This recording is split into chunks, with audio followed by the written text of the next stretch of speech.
What's up, everybody? Welcome to the ASL Round of 8, Day 1. This is Barracks versus Mini. And what a just insane entire lineup of Round of 8 we have, Tastosis. Very unexpected players all here. Yeah, and it's crazy that we have 4 Protosses up here, 3 Zergs, and a single Terran, and no one is who you would expect. It's like Barracks, our only Terran player, will be playing today. Very tough matchup against a former ASL champion in Mini. But it's a crazy season. Like, everything feels like it's upside down and backwards, and it feels really different to some of the previous seasons we've had where it was kind of predictable.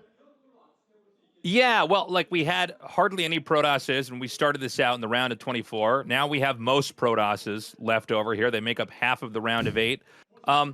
Only Barracks is here, which is insane, considering the other Terrans we've had. We have players like Light, players like Rush, players like JYJ, players like Royal, who are not repping the Terran race. And, you know, who knows, maybe Barracks actually pulls through and takes this whole thing, but right now it's looking like a pretty dire situation for Terran in the ASL. And then, of course, with the Zergs, not that these 3 Zergs that we have are bad by any means, but these are not the 3 standard Zergs you would expect. It's not Hero, it's not Queen, it's not Action, as an example here. How about who's not oftentimes Sulky? That's who you're looking for, Tastosis. I'm like, he's going to forget Sulky. Not Sulky, 100%. sorry, of course. No Sulky here as well. Sulky, after winning 4 ASLs, wasn't in this. I mean, that's the biggest part of all here. But yeah, and then we've got 4, I think, frankly, of the most solid Protosses.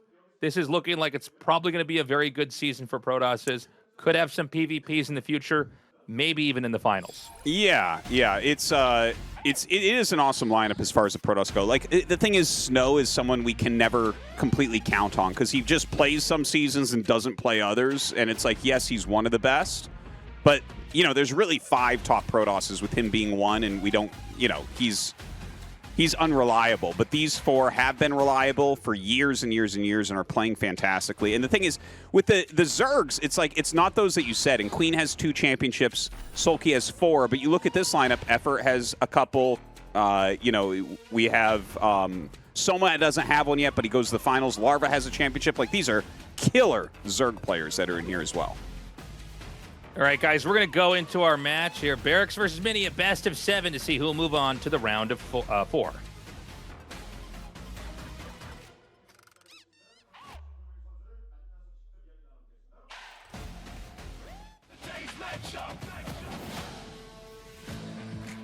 오기 전부터 황병영 어중간한 테란 황병영 이번 시즌도 목표거든요. 그래가지고 기습적인 발길입니다. 뒤에서 멘탈 다 죽었어요. 성공으로 벽에 균열을 내는데요. 베럭스 내리면서 벌처를 더 많이 살렸거든요. 공격은 너무 거침이 없고 상대방의 예측을 벗어나는 역사를 써가고 있는 김민철을 초반부터 눕힌 최초의 테란이었죠. 황병영 선수가 제대로 보여주네요.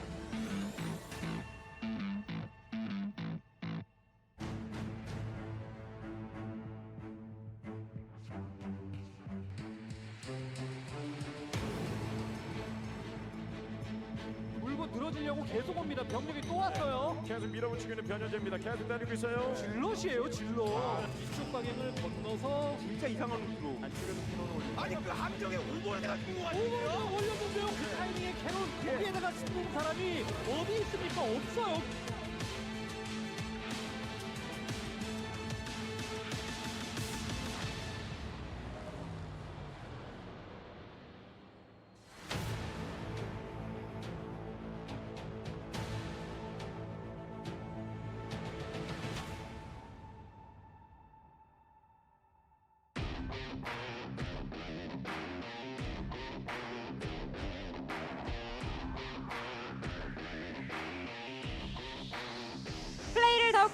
Hello and welcome to the first round of 8 match here at ASL Season 20, done in partnership with Google Play and Gravity.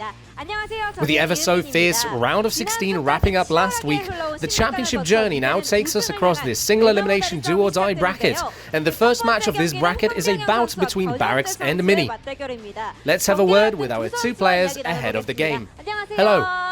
Hello, hi. First up, we have Group A's first place finisher Barracks. With a round of 8 bracket forming the way it did as you run into Mini, things don't seem too bad for you. But the burden lies in having to play in the opening game of the quarterfinals. How did preparation go? I prepared for quite a long time, all things considered. I thought I would have less time, but I managed to play a lot of games. I think I'm fine. Preparation went well, is what you're saying. Yes. Can't wait to see it. Let's also say hi to Mini in the opposing corner. Having to play the opening match of the round of 8 will be tough, but things are alright nonetheless, you said. How did preparation go for you? It goes for him as well as for me, but for each other, we are the opponents we wanted to face off against the most, and so practice went okay, I would say. I seem to have done a good job drawing the bracket. Everyone appears to be satisfied with it. I am so glad. Looks to me we will get some interesting matches. Now, 2 seasons ago, Barracks took down ASL finalists to make the round of 8, and seeing how this time around he defeated defending champion Solki, many fans will have high expectations. What's your take on this? Yeah, I did have to face off against extremely formidable foes, but I stayed relaxed and the games went well. Today I'm up against a formidable opponent as well, but if I play relaxed, I think I might have a shot at winning. If I do what I came to do, I can win, says Barracks. When it comes to Mini, many fans were concerned about your current form, and going through the round of 24, the round of 16, in the post-game interview, you mentioned there were things you wish had gone differently. Today, can we expect a performance that will put all the fans' worries to rest? I've only lost in the round of 8 twice, you know. People have expectations, and I will have to work hard to meet said expectations in the quarterfinals. I see. Now, what I would like to hear is what our players think the deciding battlefield in today's match will be, starting with Barracks. The first set is most important, perhaps. To be honest, I don't think it'll be a crushing victory. I am prepared to fight tooth and nail to win today. Barracks says the first game will be important. And Mini? I agree about the first match, seeing how it was my opponent who picked the map for the first set. But I am also prepared not to be shaken mentally by that first game in any case. I'll warm up in the first game and play really well from the second set onward. Even if I lose the first set, I can have an improved performance. Understood. You say you're prepared for a fierce battle. I wonder what score you're predicting today. 4-2 or 4-3? 4-2 or 4-3? You're expecting a close match. And Mini? I used to be ever so confident. If I end up winning, it will go long. Probably a 4-3 as well. Both players are predicting a dead even match. Lastly, let's close things out with our players' final resolutions. I prepared a lot ahead of today. I'll do my best to play a good match. Seeing I've already made it into the round of 8 after so long, I'll work hard and show a performance worthy of going to the round of 4. We've just heard from Barracks and Mini ahead of today's match. Thanks for the interview. This is ASL Season 20, done in partnership with Google Play and Gravity. Which of the two will stay alive and move on to the semi-finals? It's time to start the match between Barracks and Mini. This is it, guys. Our first best of 7 is about to start. You can see our map lineup here on screen.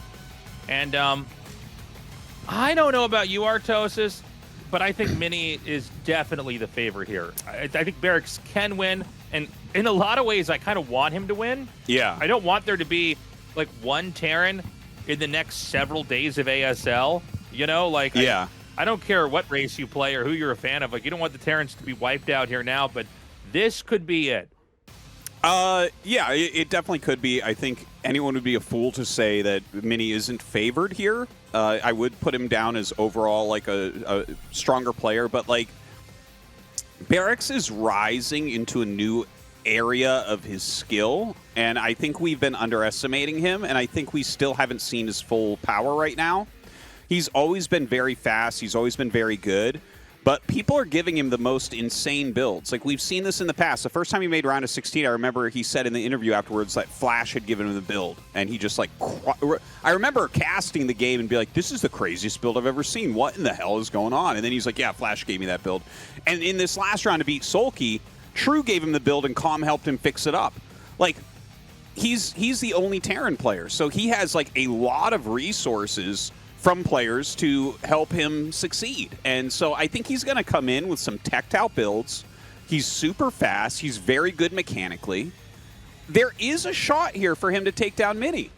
Like, I know Mini plans really well and everything, but, like, Barracks is going to throw some wrenches in there, I think, with some really excellent build orders that, you know, I don't think he's come up with on his own, but that's not the point. You know, this is like... You know, like, it's like he's the Spirit Bomb from Dragon Ball Z. All the Terran players have their hands in the air and are lending him their power to try to take down Mini and keep a Terran in the tournament. He probably has more help than any single player in the round of 8 right now. I mean, there's no other good Terran player that's got his own stash of builds he's going to run here. And like you were saying earlier, this guy has been the vessel for many other player build orders here. I assume he's just great friends with the other Terrans, and, you know, people like to teach him. You know, he's one of the fresher faces here that we've got in the ASL. The problem is that Mini is just very, very dangerous in the matchup. It's very hard to call what he's going to do.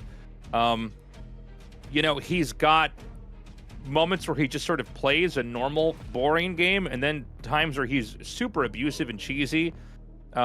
It does seem like he's switched a little bit away from Nexus first into a lot of gateway expand openings, but that could change here in this series. It's very hard to say.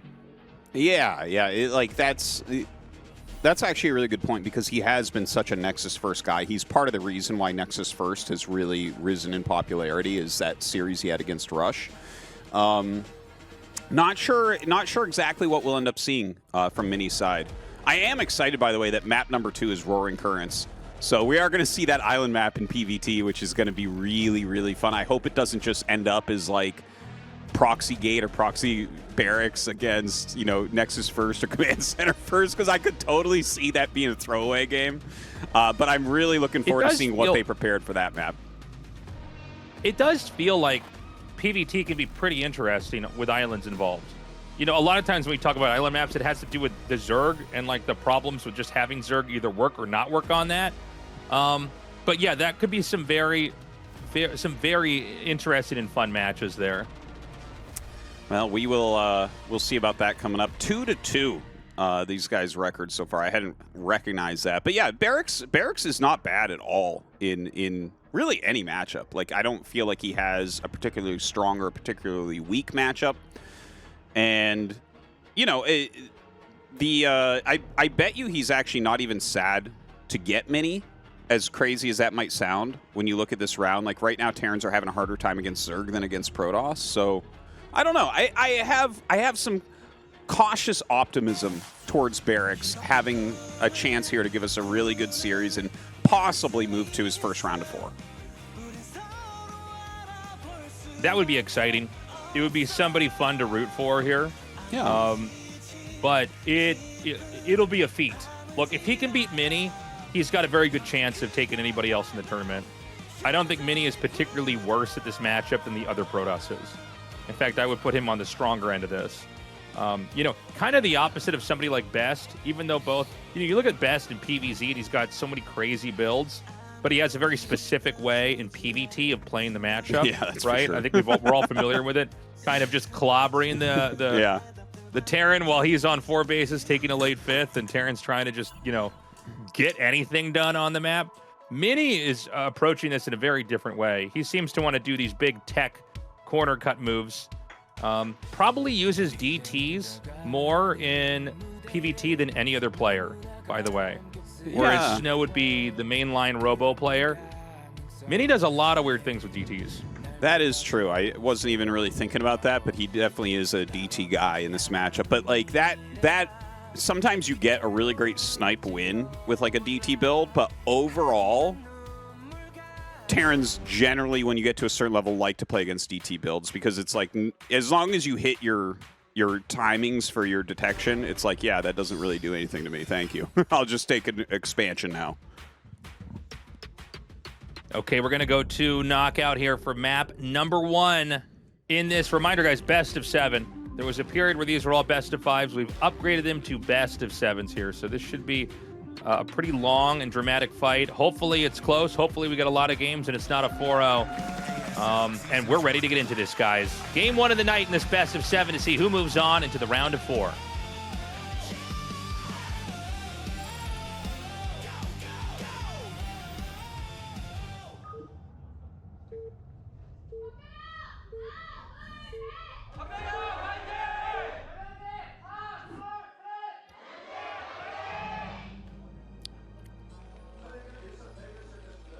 Okay, we've got Terran here in the top left, Protoss in the bottom left, both players sharing this side of the map.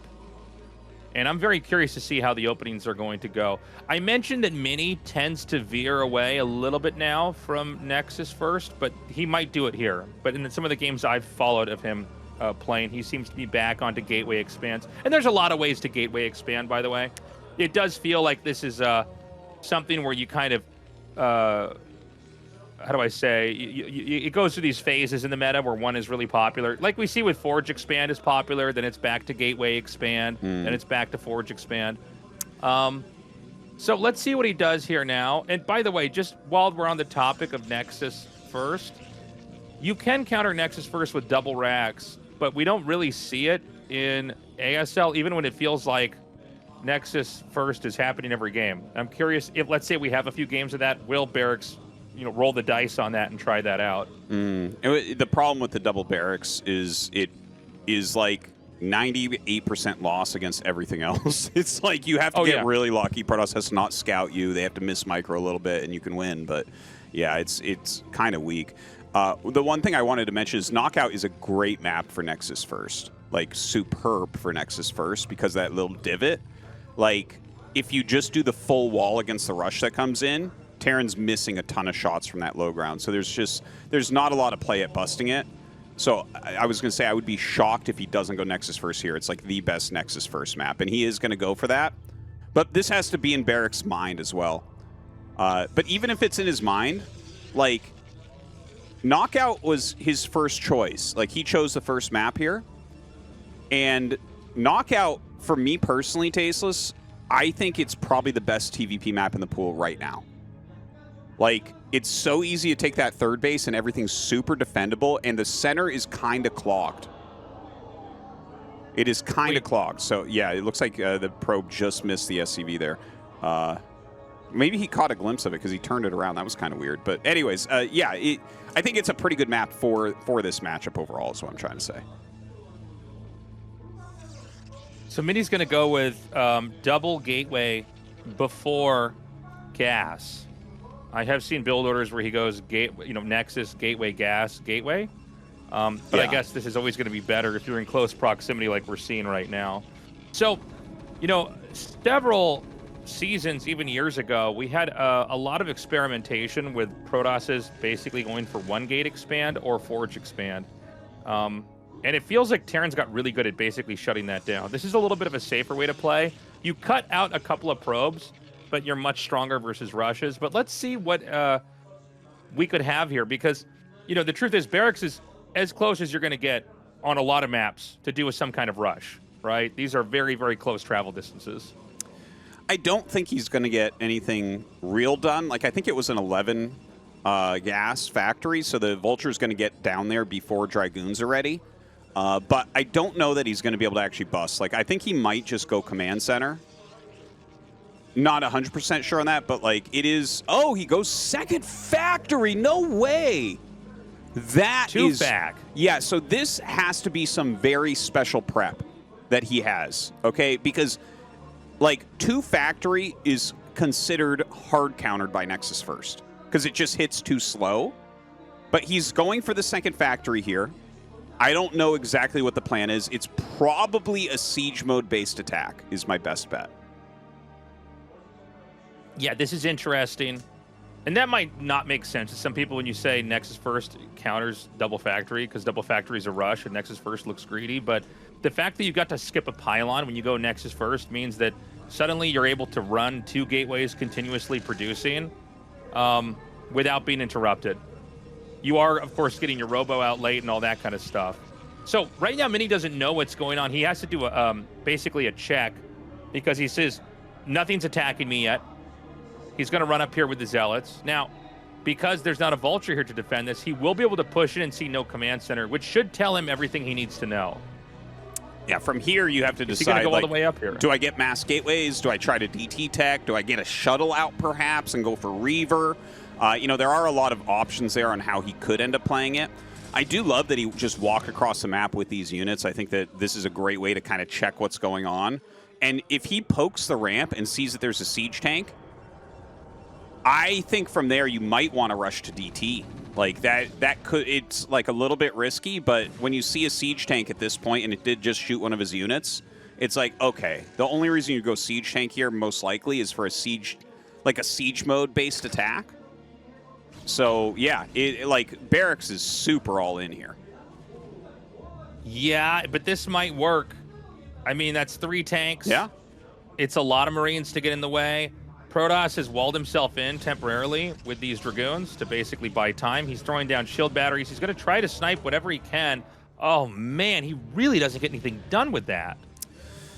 Those Dragoons have taken a lot. Like, this is... He's stopping the rally, which makes a lot of sense to me. Like, that's a good idea. But this push... Like, this push is scary, man. Like, I don't... Like, Mini's units are way out of position. There's the siege mode. He hasn't really taken damage on his siege tanks yet.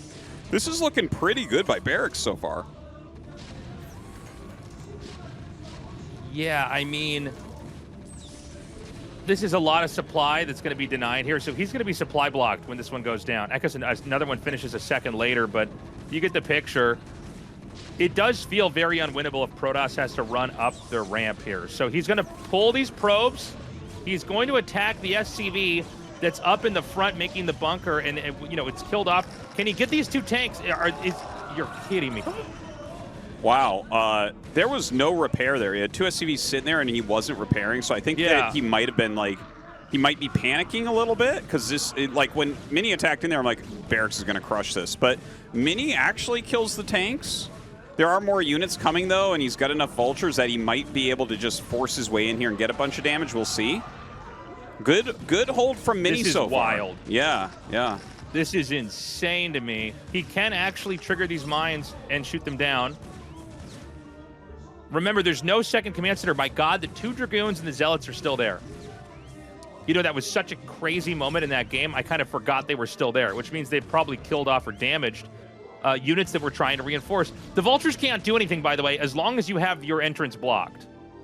He's going to send this Zealot in here, maybe to eat up some mines. No? Never mind. But, you know, I mean... Right now, I'm looking at this game. This is so insane. So there's no second command center. A lot of probes are killed. Mini does still have the second Nexus. He will have Dragoon Observer. He has Dragoon range. What is to stop him from counter-pushing here? And look at this. He can actually deny the command center being made. The Vultures are going to run in, but there's really no good surface area. There's not even that many probes down here at the natural expansion. He's just using whatever's come out of the Nexus, so he hasn't done like a transfer or anything even like that. Now the Observer's here. Well, he's oh my God, I think actually Mini can win this. This is crazy to me. Well, he lost a lot of probes, but he broke the initial push. And if you don't kill the Nexus as Terran, like if you stay 1 base and you don't kill the Nexus, it almost doesn't matter how many probes you get because they get double probe production back. So it's like, oh, this is this is terrible. There's still some outs here for Barracks. Like he has a bunch of speed vultures on the map. Maybe he gets his opponent to run into some mines. Maybe he runs past and gets a bunch more probes. So there's still some potential, but it is definitely looking rough. Well, he's going to take out this tank on the low ground. I think 3 on the high ground is going to be too much. He'll back up from there. And for those that, you know, this might feel strange, what Artosis says, you know, he's got a second Nexus, he can get so many more probes. It's double the workers.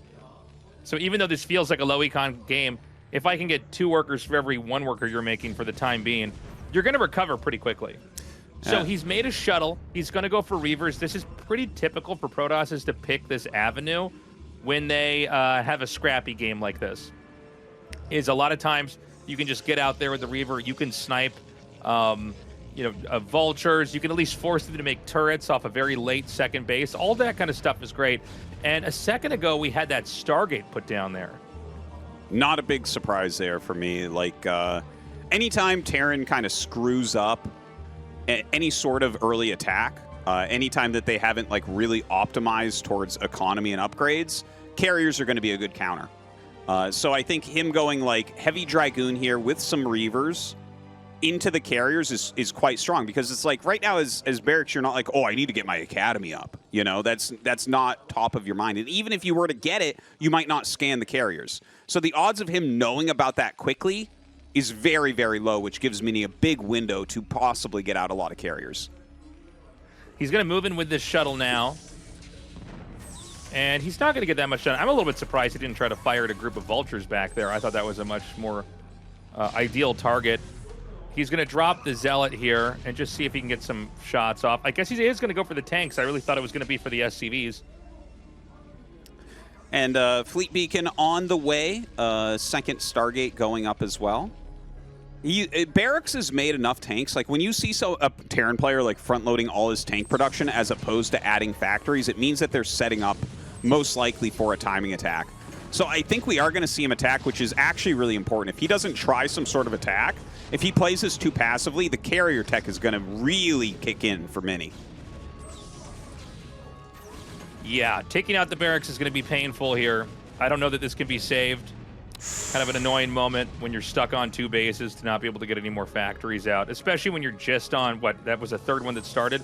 Okay, that's funny. He gave the command to start the factories before the Barracks was killed. But that will actually keep the tech, I guess you could say, unlocked. That makes sense? Yeah, that's always a scary moment, by the way, when your Barracks is about to die and you give the commands. You're like, please, God, don't let anything walk in front of these SCVs. Like a tank pops out at the same time that it's going to start, and then it doesn't start, and you can't issue the command again. But he did get those started. I didn't know that you could do that, actually. Yeah. I had no idea. So if I do that with a probe, if I have a Citadel and they're killing it and I make a Templar Archives, will that start when the probe goes over there? If you give the command, if it already has the command to build it, it will build it. This happens a lot in Terran versus Terran specifically, where your Barracks is about to die to Goliaths or something. You're like, oh shit, I have to make my factories. And you'll like cancel a siege tank and start an extra factory or something. But you just have to make sure you don't spend your money or anything. Nothing that can block it from doing it, because you can't give any other commands. That's interesting. I guess Protoss just don't ever have like a situation like that where you need to get the next tech out while they're about to kill this thing. So, I mean, Mini's got a decent expand up here. They're both powering hard, by the way. There's no third base set up yet. Terran never went for a hidden base. Protoss didn't take a third base, although I think you could be sized up to have one. I think what Mini wants to do is get 2 more carriers started and then probably move out for a third. And the idea is that if you have 4 carriers, that's really the number where you can take fights. 2 carriers, you're actually pretty scared by, by a couple of Goliaths. Hard to kill turrets off. It can be done, but, if they have anything on the map, it's much tougher. 4 carriers, especially when you have the Interceptor upgrade and +1, you're looking a lot stronger. So these Speed Vultures are really, really important right now. Like, he just scouted that there's no third, and he just checked the other top right main, because he's like, wait a minute, where's your third base? We're at 12 minutes, 30 seconds. Why don't you have a third base? So I think the picture is starting to come together for Barracks.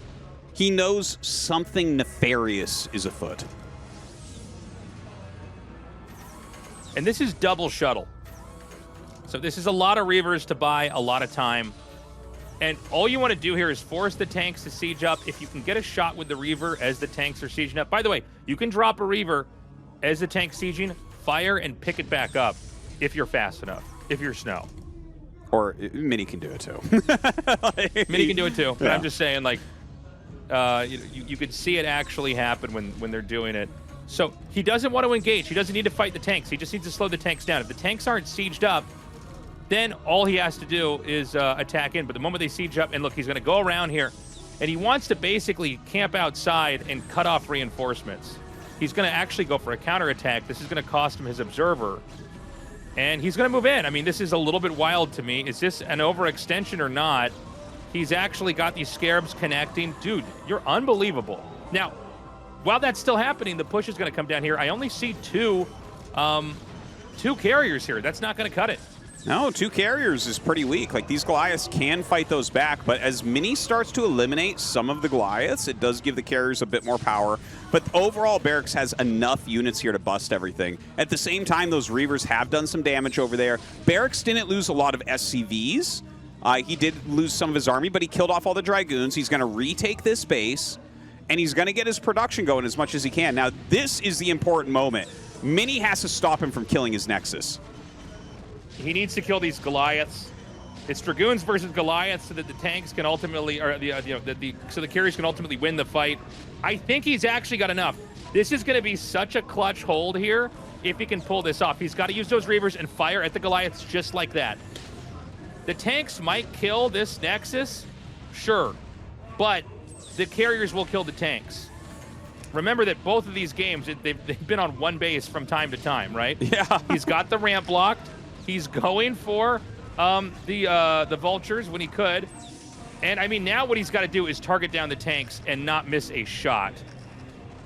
This was really a good attack overall, but with 4 carriers out, this is reminding me of some older Stork games from ASL, where it's like, yeah, you got him down to 1 base, but he has a very playable amount of carriers right now. These carriers can get a lot done, as you see. Like, they are gaining so much value right now. Yeah, Barracks has twice the economy, but sometimes you can think about carriers as like an extra flying base. Like, they just get so cost efficient. But it's only 4. He does have a couple more on the way. 6 is so much better than 4. It's more than 50% better. You see 4 carriers as Terran, you're like, okay, I just need to make sure I keep like 12 Goliaths around and I'll be okay. But as he builds more, it's going to become very difficult. Looks like he kind of messed up his interceptor unload there. He's just started his his second Nexus, I should say, again. The carriers are strong enough they can win this fight, but if the turrets finish in time under here, it's going to be hard to actually take a fight over on top of this. Now, there's still a Reaver out here, and this is something we maybe haven't talked about enough, considering how important what's happening in this game is that there's, oh my God, the Reaver is not going to be firing at those Goliaths. This actually could go haywire here for Mini. He's got his 4 carriers on the map. He can try to play keep away. He's got to get that weak one away. Good control so far. I love how he moved his Reaver down through the rally point, by the way. Like, he's actually being really thoughtful about what to do with that Reaver. It's such a strange position. Good micro as well. Like, Barracks has the right idea of trying to chase that down, but is unable to do so far. And he's picking up kills with that Reaver. Thing is, the carriers can actually fight Goliaths at a greater range here if this is controlled correctly. If you can keep the interceptors out, you can target them onto a Goliath and then pull away. You can basically kill stuff without having to even trade shields here. Oh my God, he's going to go for another shot. He's going to get the second shot off. That means there's only 1 tank left. Now remember, if there's no tanks on the ground, you think carriers are strong, put a couple of Goliaths in there with that. Or a couple of Dragoons in there, excuse me, versus the Goliaths. I can't talk today. That's when it's going to be really hard for Terran to take fights, and that's exactly what we're seeing right now. I think as good as the play has been by Barracks, Mini may actually be able to take this fight. Yeah. He's got the 6 carriers. Keep in mind, it's going to be like 1 or 2 tanks out. It's very easy to target that like we just now see here. And then if you kill that off, suddenly, like, you know, Goliaths, you just literally never make them against Zealots or Dragoons. You might make them if you're afraid of a speed shuttle, but other than that, they can't fight ground. Dragoons are just much stronger units than them. Yeah, the Goliaths, so he's got this out here. They are so weak against those Dragoons, which is why he keeps pulling back. And you can't poke a tank out because that's what he's looking to snipe. Now look at this. He's killing off a lot of these turrets. He has that natural mining. Barracks is going to have to just jump forward at some point. It looks like he's choosing right now, but loses a tank immediately. Yeah, I was wondering if he might try to target down the gas. That's another thing when you start to get carriers out like this. Just denying that other gas, since the gas is going to mine out eventually in a game this long. He's got a bunch of idle SCVs up here. It's crazy, guys. They're both on 2 bases. We're at 18 minutes and 50 seconds.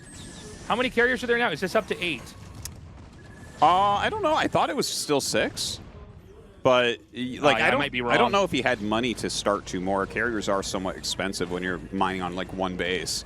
A lot of times you just have to save your minerals for making interceptors at this point, because that's actually a valid strategy, is to just try to pick off interceptors nonstop until they're not full anymore. But yeah, he still has it is just 6. But there's now 4 tanks in with the mix. 4 tanks, it's hard to snipe in time. He's going to lift the main CC. This is something we rarely ever see in StarCraft 1. See it a lot more in StarCraft 2. But that's just how scrappy this game is. They're both taking third bases right now. Takes the tank out. Big moment here. He's going to lose a decent number of interceptors. Goes back onto the gas.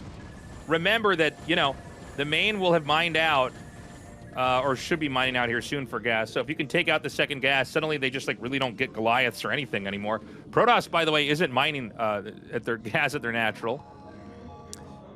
This is like, it really does feel like it's going towards Mini right now. The carriers just, he's microing them just right where they just cannot be picked off. Dragoon's now coming over the bridge as that siege chain count is really super, super low, and he's trying to enforce a victory here over these Goliaths. If he picks off the Goliaths, the game is over.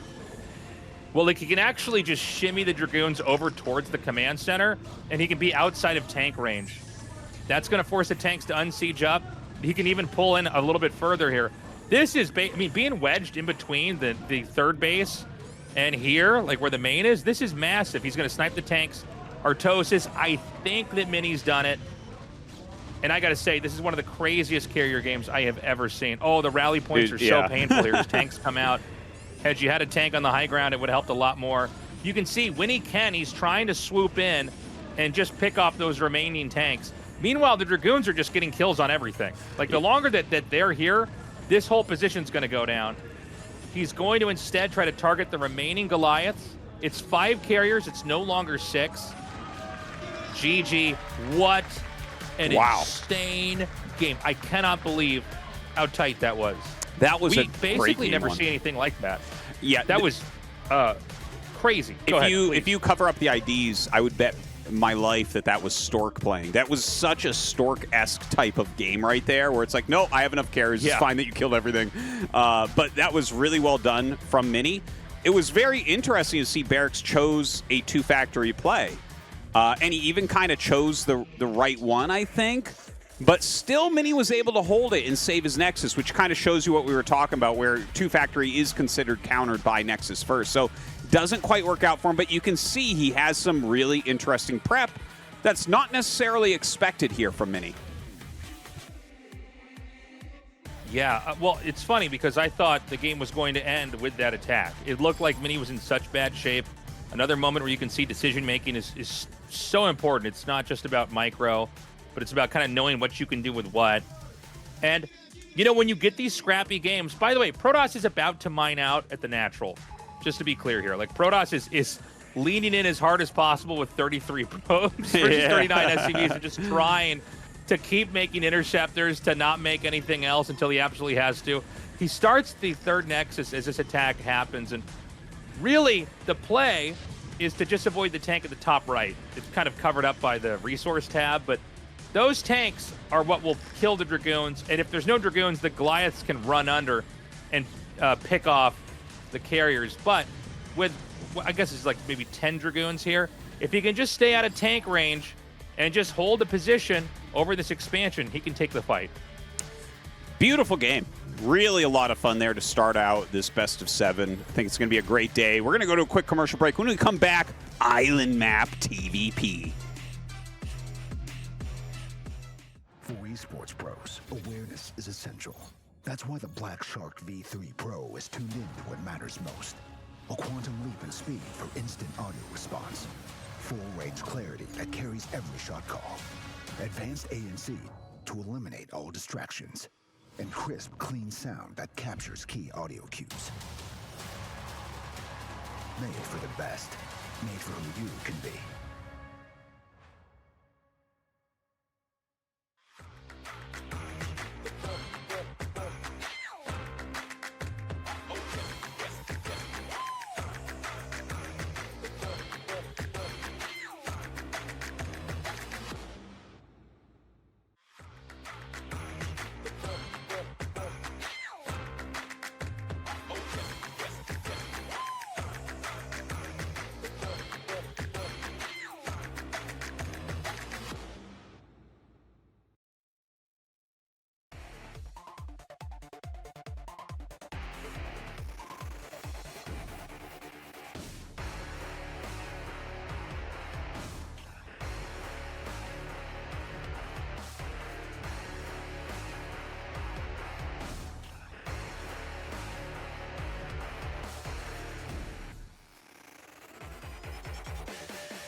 Welcome back, everybody. We're going into game 2. Tastosis, how you doing? Yeah, I got a hiccup. You talk. Well, that first game was just a pleasure. That was a lot of fun. I love how dynamic a Terran versus Protoss matchup really can be. I actually think it's the match probably in the best health right now in the game. But yeah, very much enjoyed that, and I'm just really looking forward to Roaring Currents and seeing what they have prepared, because that is the most prep-intensive map by miles, right? Like, there's so many different opportunities for weird plays to occur on Roaring Currents. Yeah, Roaring Currents is going to be a very welcome map here. Kind of crazy how many moments it looked like it was down to the wire, where it seemed like one side was going to die out there. Unusual to see the 2 factory play used against the Protoss. I think he had a pretty bad position early on, but just seemed to kind of understand how he needed to move and navigate through that matchup.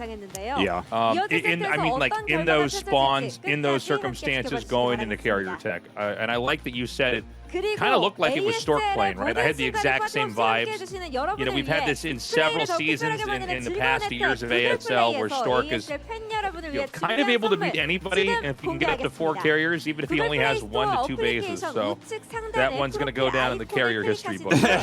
Well, that can happen with these carrier plays, because like the carrier builds are the one thing that force Terran to attack. Like, that's how you have to play, because carriers outscale mech. Like, as the supplies of both go up, carriers end up winning. So like, you see the carriers, you have to attack, and it can make very messy games like what we just saw.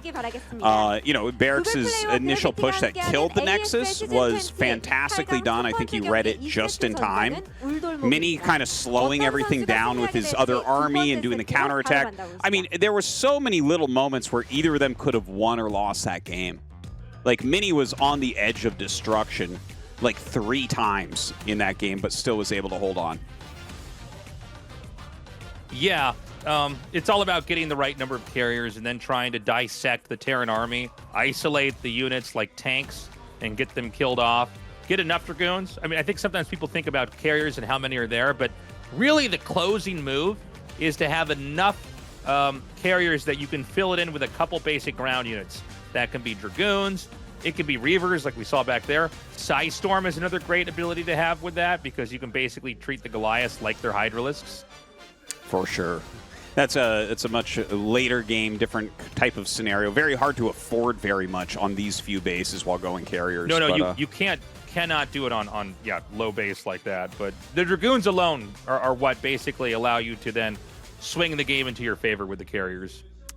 Well, we're going to be going into another map where carriers definitely could be strong. You know, like I said, carriers do kind of outscale everything that Terran's got. So, like, if this turns into a big, prolonged game, this island map, carriers are going to be something that you can't really stop from killing your islands. Like, if we get into a crazy game like that. We haven't seen one like that yet, so I don't want to, like, overstate it. I think Roaring Currents for this matchup will just revolve around one Terran timing push. But we'll see. You know, these guys have had to prepare for this. They've had to think about this. Everyone's known about Roaring Currents for a while. They've been practicing it some at least. And we're going to see what the best thought process is. Or maybe it's one of these maps where it's like a throwaway. And you're like, yeah, I'm going to, you know, drop into 6-fact or something here. Or, you know, as well, I don't think Mini would throw away this map. It's a very good map, I think, for PvT. Well, I mean, yeah, let's see. We haven't quite had a PvT on a map like this. And, you know, this is a unique map just in that, like, it's not in-your-face islands. It has some features that make it like a standard map, and then there are also 4 islands available. So I don't know what that looks like. You know, there is the possibility that Terran goes for Wraiths if it starts to become a bit of an islandish map. Yeah, let's see, guys. We're going to go on into Game 2 in this best of 7. Remember, right now, Mini in the lead, 1-0.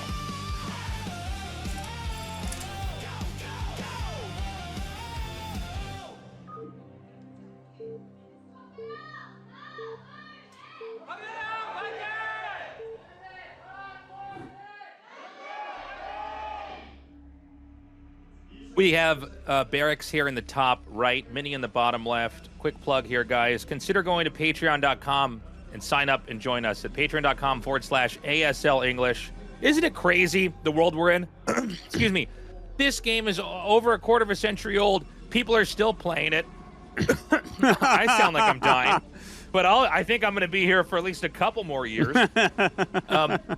But we hope that you would consider joining us in this. You know, there's all these different things going on where it's like, oh, the publisher changed, or oh, they're going to shut the servers down, or there's this new game out here. And you know, you can just sit here and trust that StarCraft 1 is going to be around forever, because if it's made it this far, I don't think it's going to be stopping anytime soon. In fact, a lot of young people in Korea are picking it up.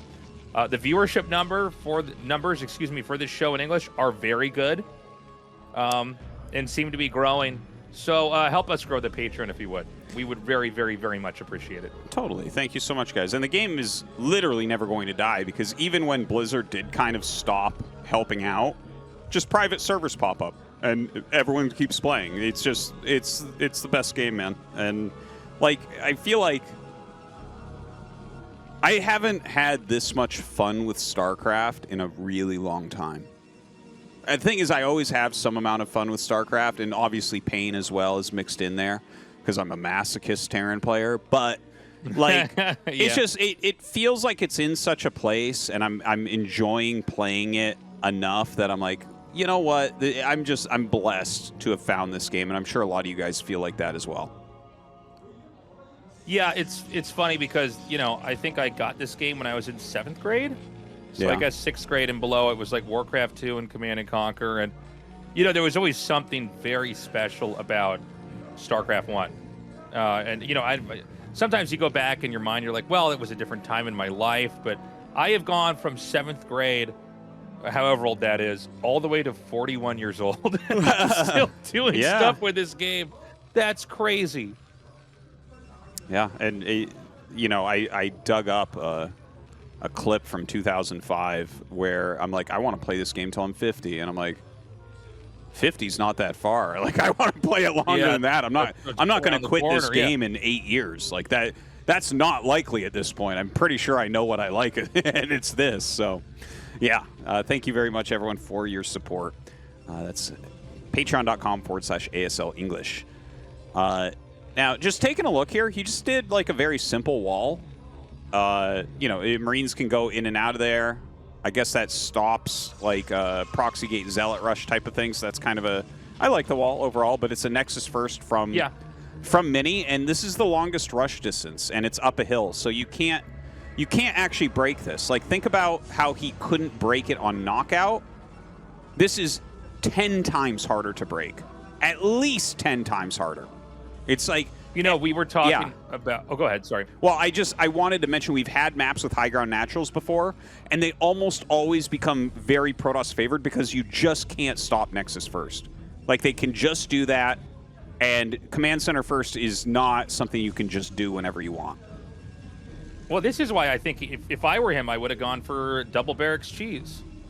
Yeah. Why would you not do that? They're gonna... It's Mini. He Nexus first already. You know, we talked about the fact that he might ditch it in this series because he has done this in other matches online. You know, this would be a great map to just make 2 barracks there and do the cheese and get the free win, frankly, and stick that fear into the Protoss player's heart, where he doesn't really feel so safe just taking a Nexus like this, because this is, by the way, the greediest Nexus first build I have ever seen. It's off of 1 gate into Robo before a Dragoon is out. Yeah. He's greeded the hell out of it. That's insane. It's so greedy. So that was the first Dragoon that just came out. But the Robo, I mean, it's hard to emphasize how fast this is. Now, I don't know if, like, you want to do a quick drop. I don't know if you just want to go into fast observers and just kind of see what game this is going to be. I think there's a lot of different ways to play this. But Mini's looking pretty damn good. Yeah, I think fast observers makes the most sense by miles. Like, just check out what your opponent's doing. The rush distance is so far that you have time to tech into Reavers if you need or something like that. It is a drop ship that's going to be coming out by Barracks. So we'll see. Maybe he can get a Vulture drop down that does a lot of damage or something. It it's like a little bit predictable, but actually it's become less predictable because it was vulture drops are so predictable. Like a few years ago, if you recall, Tastosis, I'm sure it was happening to you a lot. That Protosses are like always have Dragoons in place at this point. So like I dropped much less than I used to because it's like it feels like they always have their Dragoons standing right there, you know? Yeah. No, I mean, I think the drops really. This is a while ago, but yeah, just everybody was doing them all the time where you kind of just default into having stuff ready to catch it. So this first drop's going to come out. I really do like Mini's position a lot better, but let's see what the drop does or doesn't do here. He's going to load up. Oh, wow. You know, this is so funny. This brings me back to, like, my Lost Temple, where, like, this was, like, part of my build. It's, okay, let's get a Dragoon and a Probe and throw it onto the island. What? Oh. What? Oh. That's interesting. Oh, so I guess he dropped there.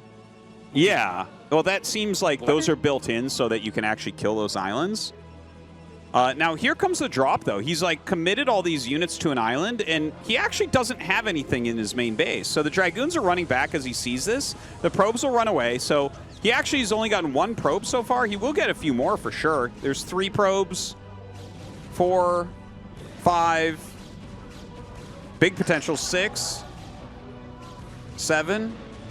Okay, I mean, you can't complain about 7 probes. 7 probes is pretty solid.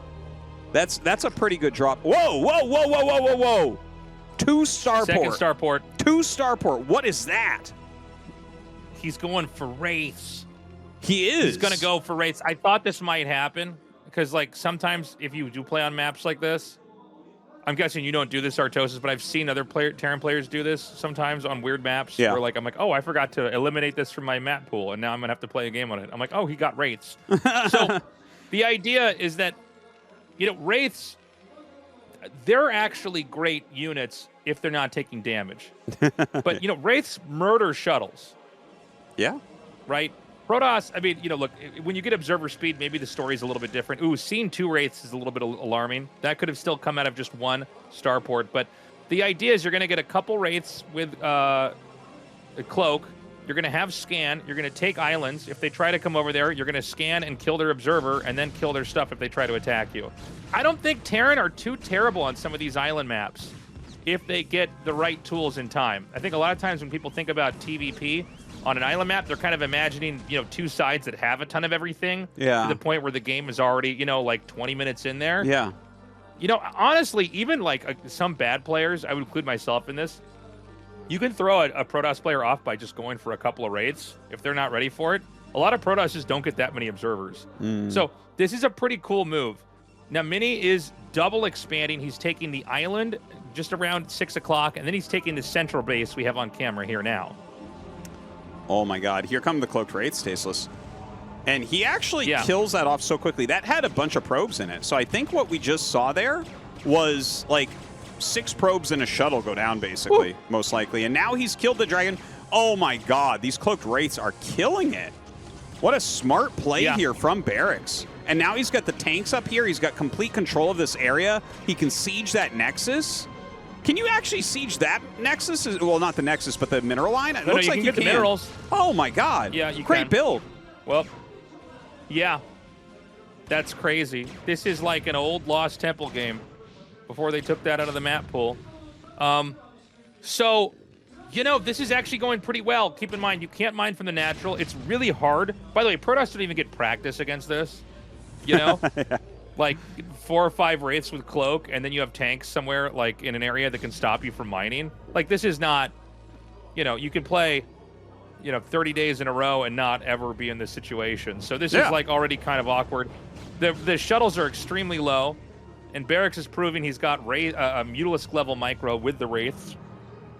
Keep in mind, the other expansion is to the right of this position that Barracks already has. Does Barracks not know about the base? He doesn't know. He doesn't know because he would have sieged it already 100%. Yeah. I mean, denying mining there is amazing as well. But once he figures that out, that Nexus is going to be in a lot of trouble. So Mini is actually, I would say, in a pretty bad position here. But yeah, to your point about Wraith builds, like if you recall, when we had that map 76, Light had some insane Wraith builds on there. And I've actually seen Speed, you know, our other ASL Terran, have some really good, even land map Wraith builds occasionally against Protoss. So, oh wow, picks that right up. He actually saves the siege tank in there, killed that shuttle off as well. But he's thrown Mini for a bit of a loop. Now I wonder, I feel like from here, you cut the fancy stuff and you go mass units and you hit a timing attack. I feel like that is the strongest thing you could do. You don't want to be overly fanciful. I agree. I think it's not time for fancy pants stuff. I think you basically go, I've slowed him down enough. He's not making more Wraiths, by the way, but these Wraiths can help shoot down shuttles if there's a drop or something like that, like the Reaver tries to come in. But I would just go for a 1-2 punch right to the third base into the natural. Now, Barracks might have an incorrect read on where he is in this game. He might have the temperature off here. Yeah. Because he doesn't realize there's a 6 o'clock base that's been mining the whole time. That's very true. He would have been able to kill it, but yeah, didn't recognize that. Now, Mini coming up with his full army definitely realizes that there is the possibility of a pretty strong push coming up from Barracks. Barracks already to the bridges, trying to get a drop off, but there is something in the way there, a cannon. So he's pushing forward here. The problem is it's only Dragoons. I mean, the one tank is, one Zealot, excuse me, isn't going to do anything. Barracks is going to try to leapfrog the tanks forward. He's not far away from where this third base is. If Mini can stabilize, he might be able to fight this back. I don't see Zealots with speed right now. Again, a scan can kill observers. This is really important. You know, the observer is really the Achilles heel of Protoss so often. I mean, this observer is sitting right on top of the army. I feel like Barracks might also not have the same kind of experience with this unit comp to know to just try to scan right now, because mines and tanks will beat just Dragoons always. And so you basically have the ability to scan at any moment and stop these observers from seeing, where the threat of mines are, if there's a threat of mines, all that stuff. Yeah, I heard a scan, but it seems like it was probably for tech there. A few missile turrets coming up as well with this push. Always very important. And it looks like he's just going to get this Nexus. Like, it looks very good for Barracks, but don't forget, Mini does have that island base, and Barracks is only on 2 bases. So, like, if you end up deflecting this push, there's not generally a lot behind that for a 2-base Terran. This is like, everything you see is what he has. So Mini's going to try to get behind and basically intercept reinforcements. He's also, oh, never mind, he's going to go back up here. Well, the problem is as Terran gets in this valley, it's going to be hard to ever take this out. It's hard to appreciate how small your little landform on your side of the map is. Yeah. It's hard to get surrounds here. It's hard to get flanks. I think this isn't going to be easy for Terran to push up into, but I don't think it's going to be that hard either. Well, the army quality is kind of low, but he does have Zealot legs now, so a lot of Zealots coming out here. That's going to help him a little bit here. The Wraith's doing a good job keeping that shuttle off from dropping everything.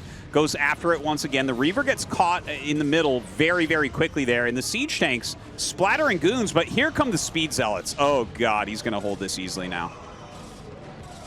Yeah, this is a lot coming up here. The Vultures in the back are actually doing a lot of great work here.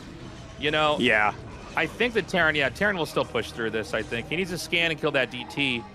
And that... Oh, he didn't scan there, apparently. Yeah. Okay, he's going to scan it now and see it. Yeah, the bottleneck, it's hard to get the Zealots down there. It's hard to get the surround. It's just a good position. I think Mini's dead. I think he put up a decent fight. And I was of the same opinion as you, Artosis. I kind of thought when the Zealots came down there, he should hold it. But, when you have like 7 Vultures behind all that firing, and it's not like there was extra Scarab damage in that fight besides the first one at the start. There wasn't Storm damage. Eventually Terran just sits there long enough they can win this. Now, Storm's available here now. Let's see. Maybe there's an overextension here from Barracks. Possibly. If you attack up into Psy Storms, I could see things starting to go wrong.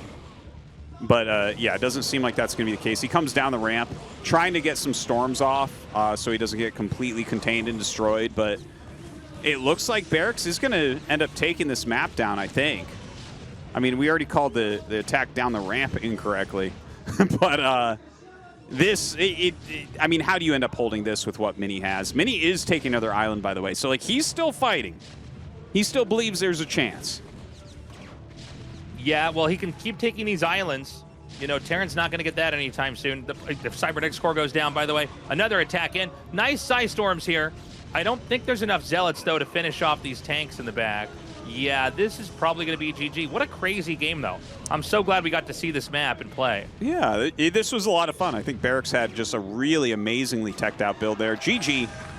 And you can see Mini is a bit frustrated. That was his #1 map choice. So they've both won on each other's #1 map choice. And, you know, that has to be a bit frustrating. But I think the build from Barracks was really good. He got 7 probes with the initial Vulture drop. Follows up with that Siege Tank drop with that group of Wraiths, just kind of like slowing everything. And then the timing push afterwards. It just, the overall plan for Barracks was brilliant. He played extremely well. I love the drop on the area behind the base. We were a little bit confused when we saw Mini unloading there. I guess that explains it a lot better. Yeah. You know, that was a game where Barracks never saw that island base, the initial one that Mini had, but Mini just didn't quite engage correctly. You know, the Wraiths really will throw you off. I've even seen that done on non-island maps, and it's like, it's just really hard to be ready and then to recalibrate. Like, you kind of lose control of everything because suddenly there's this unit that can hit you that you have to be watching for if it's cloaked. You don't end up with your usual spread of observers in a moment like that. And it definitely tripped Mini up. Thankfully, I can say we are tied up 1-1, man. Let's see who takes the lead here on the map Metropolis. Yeah. Metropolis being Barracks' second map pick, I find to be very interesting because I think Polestar, Radeon, and Dominator are all, I think, a little bit better for Terran versus Protoss, but that's cool. Like, I want to see what his plan is. It might just be the fact that there's not that many bases on the map, so it's hard for Protoss to really explode macro-wise, but let's see what Barracks has planned here for map number 3.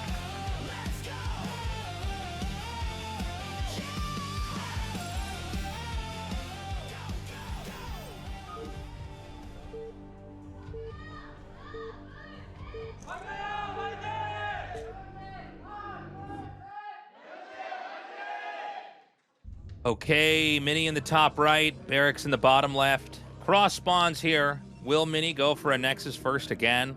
Or are we going to see a deviation in that build? Hard to say with Mini, man. Like, he definitely plans in a different way than everyone else. But it's funny because, like, we know that Mini comes up with his own stuff. Like, everyone kind of knows he sits in single player a lot for his practice. He's kind of creative. He has his own ideas about what's good and what's not. Whereas Barracks, I'm actually in many ways just as excited to see what Barracks is going to do, but like, we haven't seen Barracks ever be like, no, I thought of that build. It's like other people are giving him these things, right? Like, yeah, he truly is the vessel for so many other players' build orders. That's right. They're living vicariously. They're living vicariously through Barracks in his ASL run. Like, all these other Terrans that can't make it. You're like, yes, Barracks, do this build. You'll get them. But they've all been eliminated, right? So just kind of a fun little side thing there. But it looks like it might be a forward gateway. Yeah, gateway pressure expand, I think, here. Yeah. So this is also a great opening. And I think it's a great way to kind of... Oh, I think we lost you there for a second, Tasteless. But yeah, I'm here. Oh, there you are. You're back. So I don't know what happened. Yeah, that was weird. Sorry about that. I was just going to say this is a good build to use.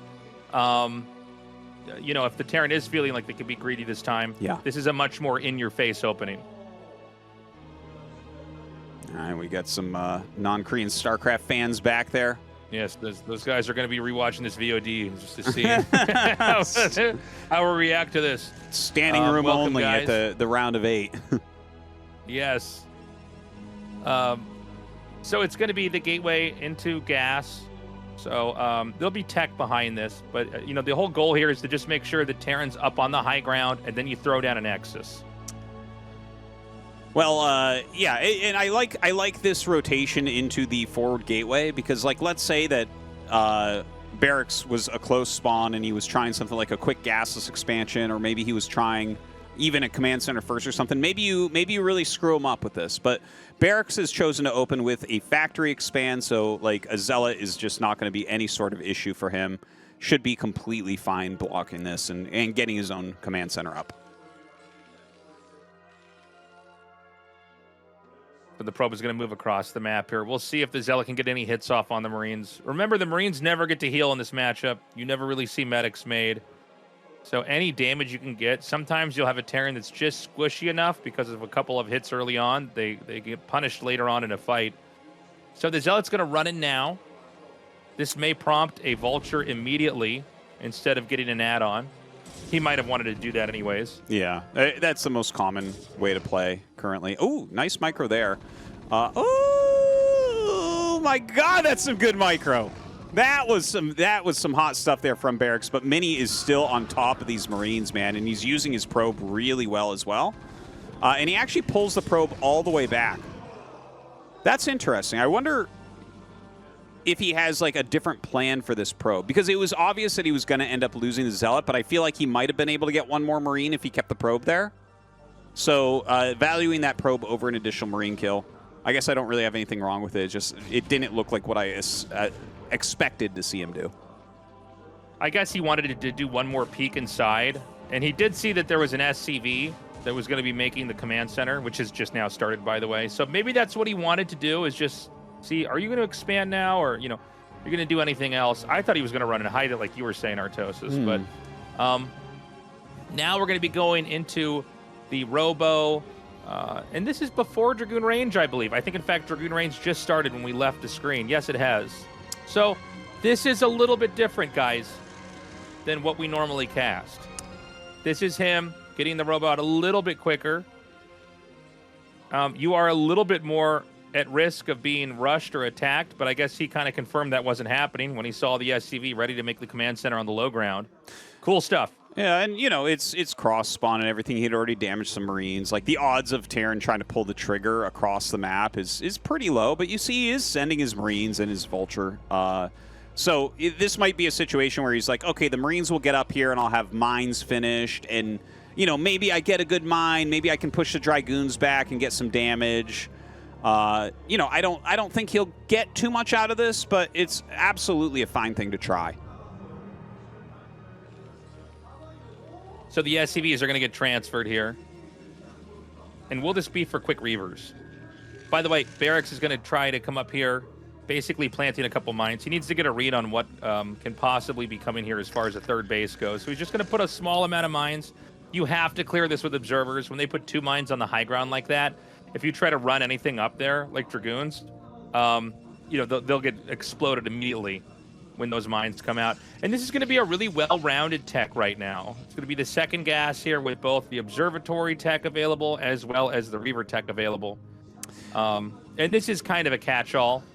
You know, it's always most efficient to get the shuttle first, and then you can have both of these 2 techs finish at the same time. And if you think you can make a Reaver, you go for that. If you feel like you're surrounded by mines, maybe you go for the observer instead. Yeah, the people are always shocked to hear observatory and the support bay, they each only take 19 seconds to build. It's actually kind of crazy. So, like, those things just appear out of thin air. And, you know, yeah. I like this type of play personally. I feel like if I played Protoss, this is exactly how I'd play. Like, yeah, you get the Observer and the Reaver and then the third base. It does slow that third down a little bit, but everything feels like kind of rock solid. You're not going to just die to anything that Terran does. You have a lot of options for harassment, for clearing your side of the map, that type of thing. Yeah, you know, if there's a lot of ambiguity, I always think this is the best way to play it. It's also good PvP as well. When you go, okay, well, we'll get a shuttle. I'm going to have observers in case there's DTs. Okay, there's not DTs. We're going to have a Reaver. We're going to try to take a fight. Maybe you expanded. Maybe you haven't. Then, you know, we'll figure it out from there. But it's kind of ticking all the boxes. Where, you know, a lot of PvTs, you'll see Observer always made first. And then sometimes you even see, like, Shuttle and Reaver made after that. Or you see Shuttle and Reaver made right away. I mean, there's a lot of ways to do it.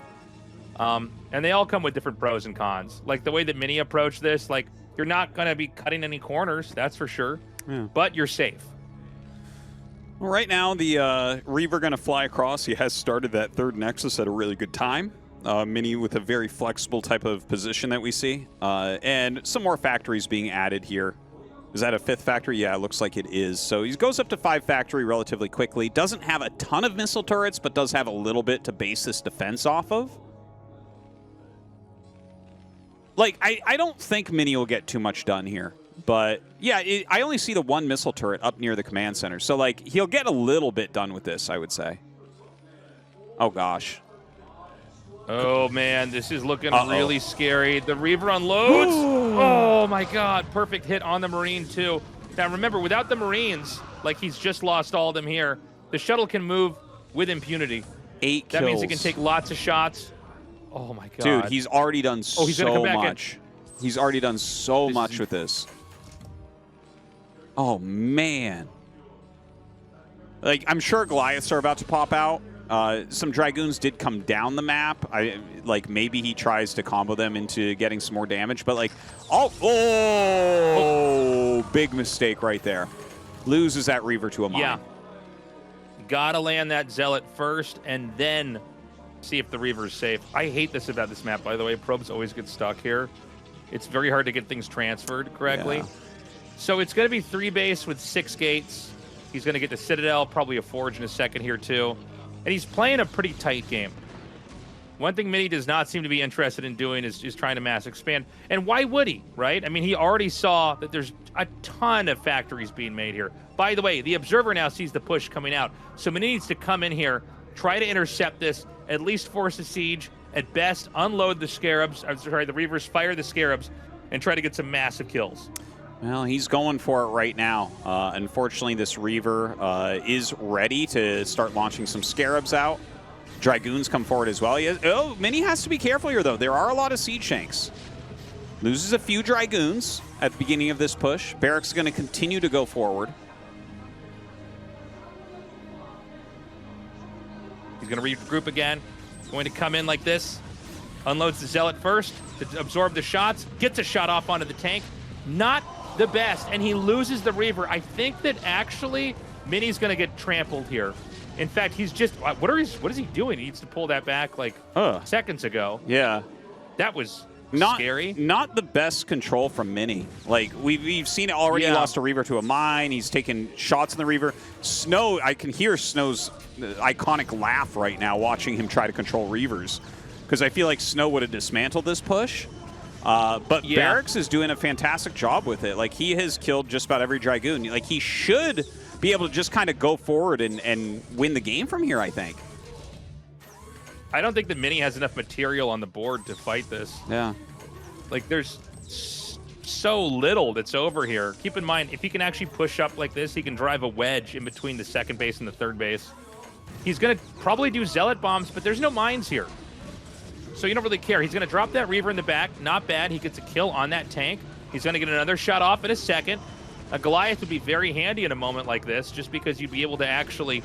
Oh, my God. This Reaver is so low. Yeah. He's going to run into the natural. Oh, man. This is going to be messy. Zealot's walking in through these mines, and the Reaver gets picked off by the Vultures. This is why you have to keep higher health on the thing. Some Dragoons coming down to try to push these Vultures back. A lot of damage dealt to Mini so far, and more tanks coming up. As that missile turret finishes, like, it's such a great thing to base the push around. It's going to be much harder for these shuttles to get anything done in here. Yeah, the Reavers are going to try to get some shots off, and they do damage, but, I mean, the Reaver is eating so much. Vultures no-scope a 2nd Reaver there.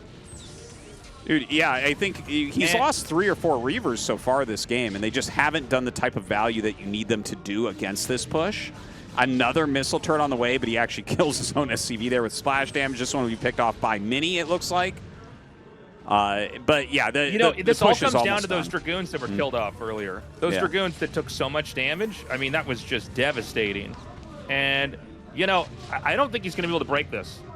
Tanks, Vultures, and turrets wedged together like this. The next target's going to be this base up at 12 o'clock. Yeah. I might lay a couple mines forward, but not even too many. Like, keeping the Vultures just clumped on these tanks are going to blow up things that get dropped on you. Look at this. The triple missile turret. Man, like, just a beautiful push there from Barracks. And Mini falls. You can see how frustrated he is losing 2 maps in a row.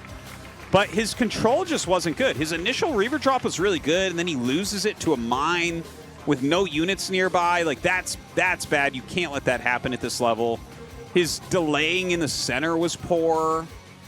Like, he lost Reaver after Reaver, and Barracks was just able to push cross maps super fast. You really can see the difference between Snow's Reavers and Mini's Reavers. Night And it's and not day. even that Mini's like bad, Yeah. but like, you know, that's hard to hold. One Reaver, it's really hard to get that much damage when they're moving out really quickly. And then he also stayed with too many Dragoons. He lost something like 6 Dragoons after the Reaver was gone. The moment that the Reaver's gone, you need to run. The Dragoons are there to just force a siege so that the Reaver can unload and fire a Scarab, and then you got to rinse and repeat. I think we're going to catch that on screen now. Look how all-in Barracks was. 37 SCVs against 57 probes. Man. My God. Yeah, it's kind of crazy. But you can see, like, look at that. He loses everything here. Why is he even fighting? He kills, like, one more tank for, like, 8 goons. Like, you have to pull back there. The control of Mini was off. By the way, one thing I kind of half recognize, I'm pretty sure he sent his probes to his third base super late. Because he started that Nexus at like 6:30, and then we went back after the Reaver drop near 9 minutes, and I saw probes going to it. And I'm like, what? Like, I'm pretty sure he was late on that transfer. You can see the leapfrogging with the tanks was so good. You just have enough here. And, you know, there's a point where when you get this many tanks, it's really hard to, like, get the right snipe. Sometimes it did seem like Mini a lot of times shot on the edge. Sometimes with the Reavers, you need to fire right into the center. Yeah. Take out Vultures, just take out everything. 2 Scarab shots sometimes will flip an entire game that would have been lost onto its head. Here he unloaded too close. Yeah. That was another mistake. You need to be very, very concerned about where you land a damaged Reaver like that. Well, so Barracks takes the lead 2-1. That's impressive. Mini, you know, good thing for him. Very. We're going to go to commercial break because I think he needs to calm down and take control of his mental here because he is an emotional player, and if he doesn't up his control a little bit, Barracks might run away with this series. Guys, we'll be right back. Don't go away.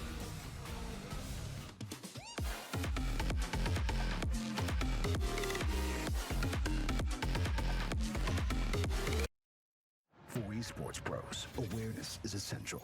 That's why the Black Shark V3 Pro is tuned in to what matters most. A quantum leap in speed for instant audio response.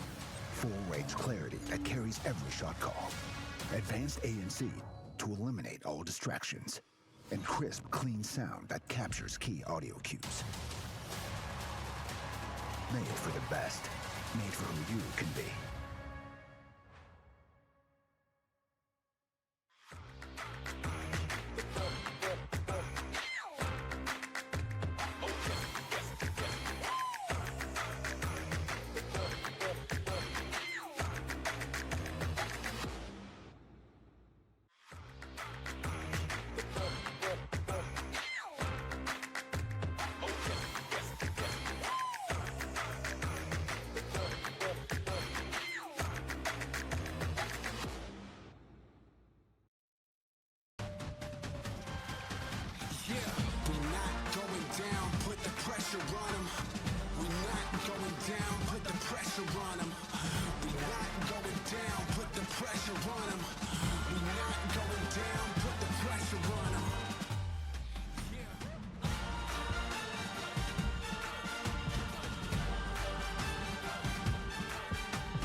cage, I'ma get them. All of my haters turn into a victim. Let off the leash, gotta sick them. They don't expect it, so we bout to hit them. Try to keep up with the rhythm, never lose focus, cause we're on a mission. See how they squirming, cause we're so determined. You looking for greatness, just the definition. Call them and tell them you ready. Flowing came home back to Levy. You know who sit on the throne and who wear the crown. I hope you get the message. This gonna be one for the ages. Gotta put us on your A-list. I hope that you came prepared. We're ready to win it on any occasion. Yeah. Woo. Let's go. We break all the rules with a defiance. We got it all from the small to the giant. Put on a show when it's electrifying. Guaranteed to show and prove. Ain't no competition, we can't lose. We got the hits coming summer to summer. 365 got the magic and wonder. Stay on top, we're never going under. Hey, whichever way you choose, yeah, it's going down and we won't lose. Who gon' try me? We got drip like IBs, flow just like a butterfly and been a champ like Ali. Yeah, who gon' stop me? Who said that they got me? We came to take over, ain't no ifs, ands, or problems. We break all the rules with a defiance. We got it all from the small to the giant. Put on a show when it's electrifying. Guaranteed to show and prove. Ain't no competition, we can't lose. We got the hits coming summer to summer. 365 got the magic and wonder. Stay on top, we're never going under. Hey, whichever way you choose, yeah, it's going down and we won't lose. Yeah, we won't lose. I promise we won't lose. Let's go. Woo. We won't lose. Hey, whichever way you choose, it's going down and we won't lose.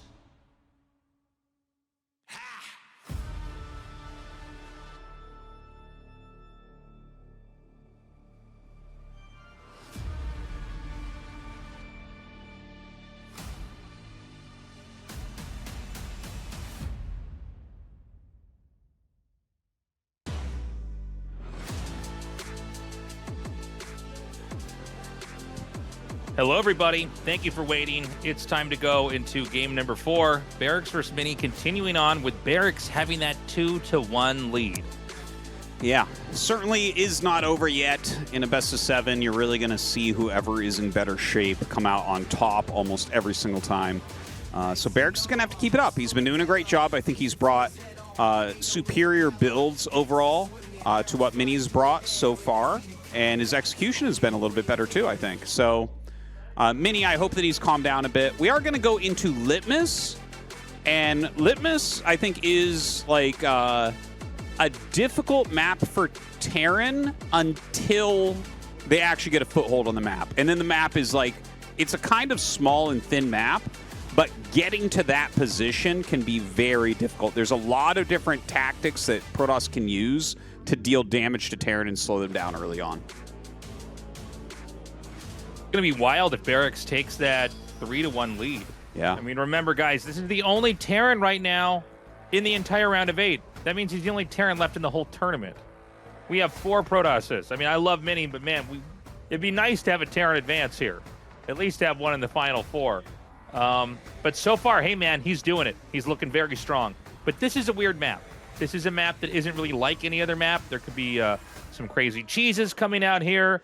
The whole shape of it creates a very specific type of game that we're going to be unpacking a little bit more as we go into this next game, guys, because Game 4 is starting up now.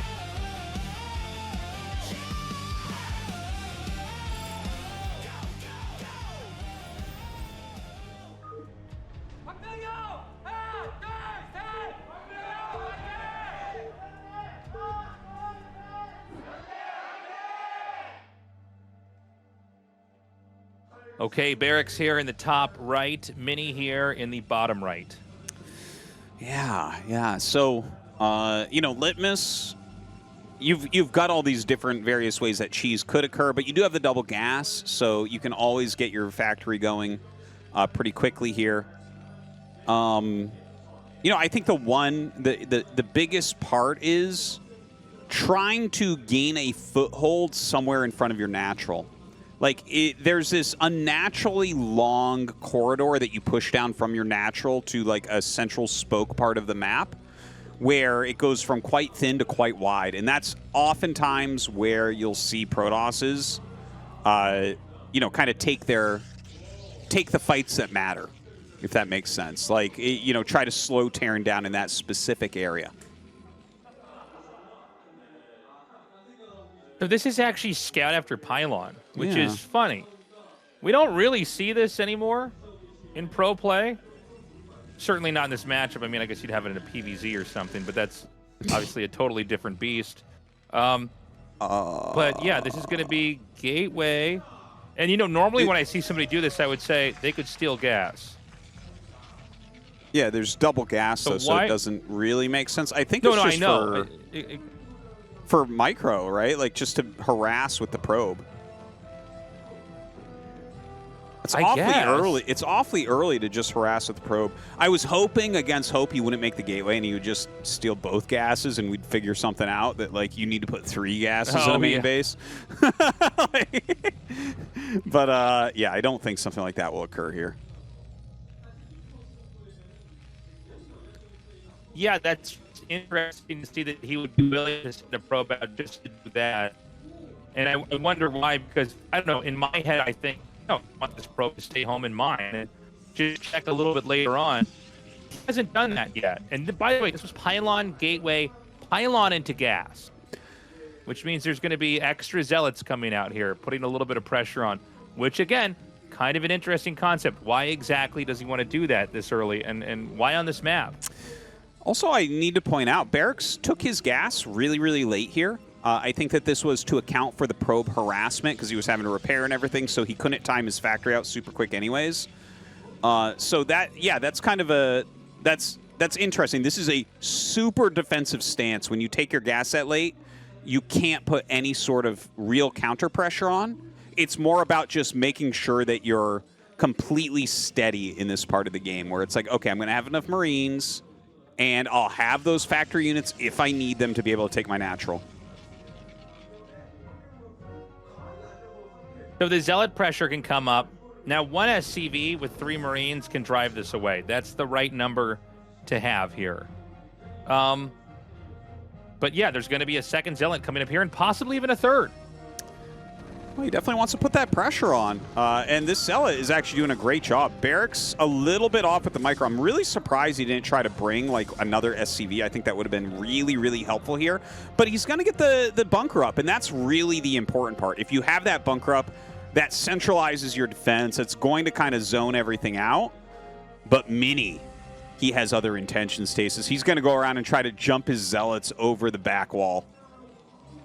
Oh, my God. Okay. That makes a lot more sense. By the way, I love the depot wall here, just to block the Nexus from being made.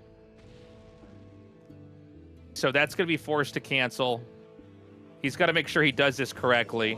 Oh, he does it perfectly on the first try. Beautifully done. Wow, he's pretty good. And there's no vulture being made. Oh, man, this is going to be crazy. painful. He might cancel the add-on and go vulture, which really everything has gotten slowed down for him at this point. I can't believe he got first try both zealots over. That's insane. Okay, well, it's insane. Yeah. These will do some damage. It's not like necessarily going to kill him or anything, but look, this Dragoon running by is brilliant. That was smart as can be. Yeah, I mean, he's going to basically take the weak zealot and try to damage the SCVs. He can isolate the Marines here. He's actually good micro. So far, Barracks' control. Yeah. Has been really good. Sorry, go ahead. Well, excellent micro. I was just going to say what you were going to say, Taze. That's why I normally interrupt you. But yeah, that was really good blocking on the SCVs. But this is getting worse and worse and worse. Mini just continually running units by that bunker. Well, here's the thing. When the tank comes out, he can kill that with the 2 Dragoons if he's controlling it well enough. Yeah. That's so painful. That is so painful. Oh my God. Oh my God. This is so bad. This is going so poorly right now. There's another Dragoon that's going to run by here. There's not even Marines inside the bunker, by the way, to fight. Oh, it's a vulture. Dude, there's another Dragoon up in the base now. Are you kidding me? This is getting so bad. He's going to try to drill. Okay, he actually catches it. So that's going to put an end to the bunker run-by shenanigans here.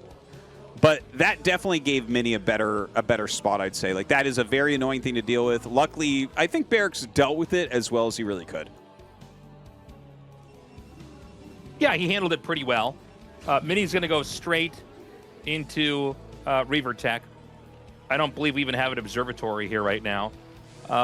Yeah, Mini could have maybe done a little bit better there at the end, but the point is he killed off Marines, he killed off tanks. He really slowed everything down.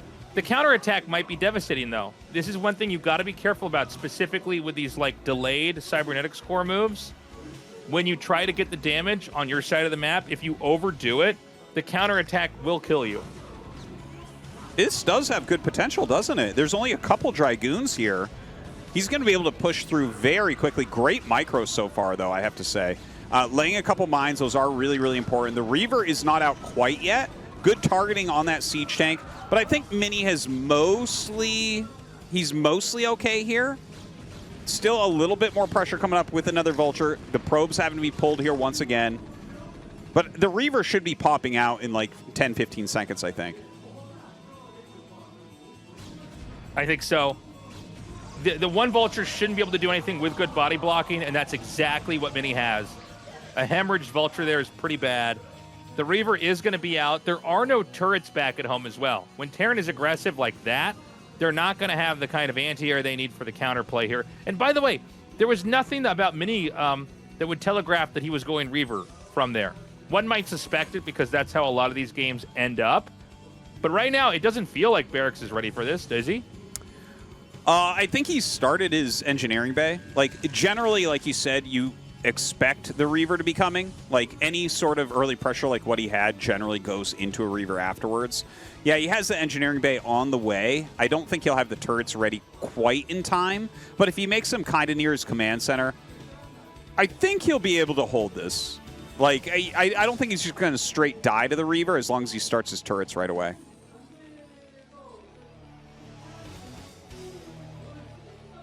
So we got to see where these Scarabs hit. We know that Mini is really good. By the way, this is shuttle speed, so there's a lot more that he can actually do with this. Nice targeting. Oh, man, on that SCV, that was crazy. He denies the turret. He does not have siege mode, or at least in any way that can actually be helpful right now. And the SCVs aren't fully pulled out. And, I mean, look, you're happy to have these Scarabs, or sorry, these Zealots just kind of run interference here. Oh, my God, he's so good. And that somehow connects on the tank. Are you kidding me? He can even drop Zealots out here and try to bait out some tank shots. Oh, my God. Oh, my God. I'm surprised he didn't go for some of those SCVs. But, very good hit. Very good hit.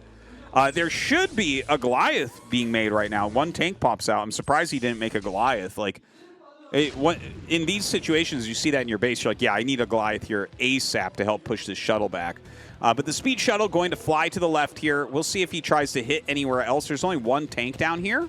He could sack a goon up front to take that shot and then shoot with the Reaver.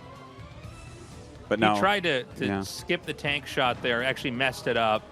It's one of the harder things to do, to like unload and then like pick it up before the tank connects.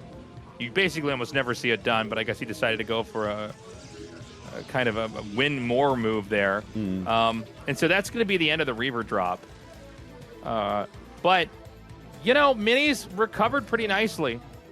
He's in good shape. I even like the pylon down here at this location so that you can't even land a command center over here very easily. And there's a lot of threats that are generated just by having these speed shuttles everywhere. I don't know that this is going to be a double robo game, but we have seen those before. I don't know that he even needs to get into that. I think, like, if he goes 8 gate plus Zealot legs, I can't see Barracks ever even getting his third base until the game is basically decided.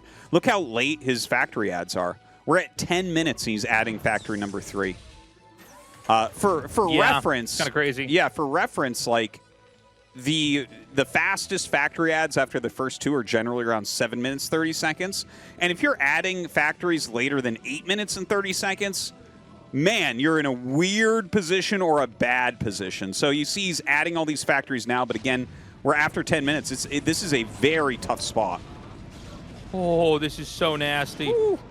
He can just fire into the worker line if he wants. Yeah. There's still SCVs here. The Dragoons are going to take out the tanks on the low ground. And Mini is looking so strong in this game. I mean, I absolutely love this. Basically comes in here and realizes, oh, all your tanks are trying to protect your main. So I'll just run into the front. And with Speed Shuttle Dragoon, you can totally do that. Now, there's a crazy factory explosion happening down here. This is going to get reclaimed, but Mini is looking so strong right now. He's up 45 supply. He has his Citadel, so we know he has to be getting Zealot legs. He's got like 6 gates at least right now, and I think he's adding some more. 3 bases.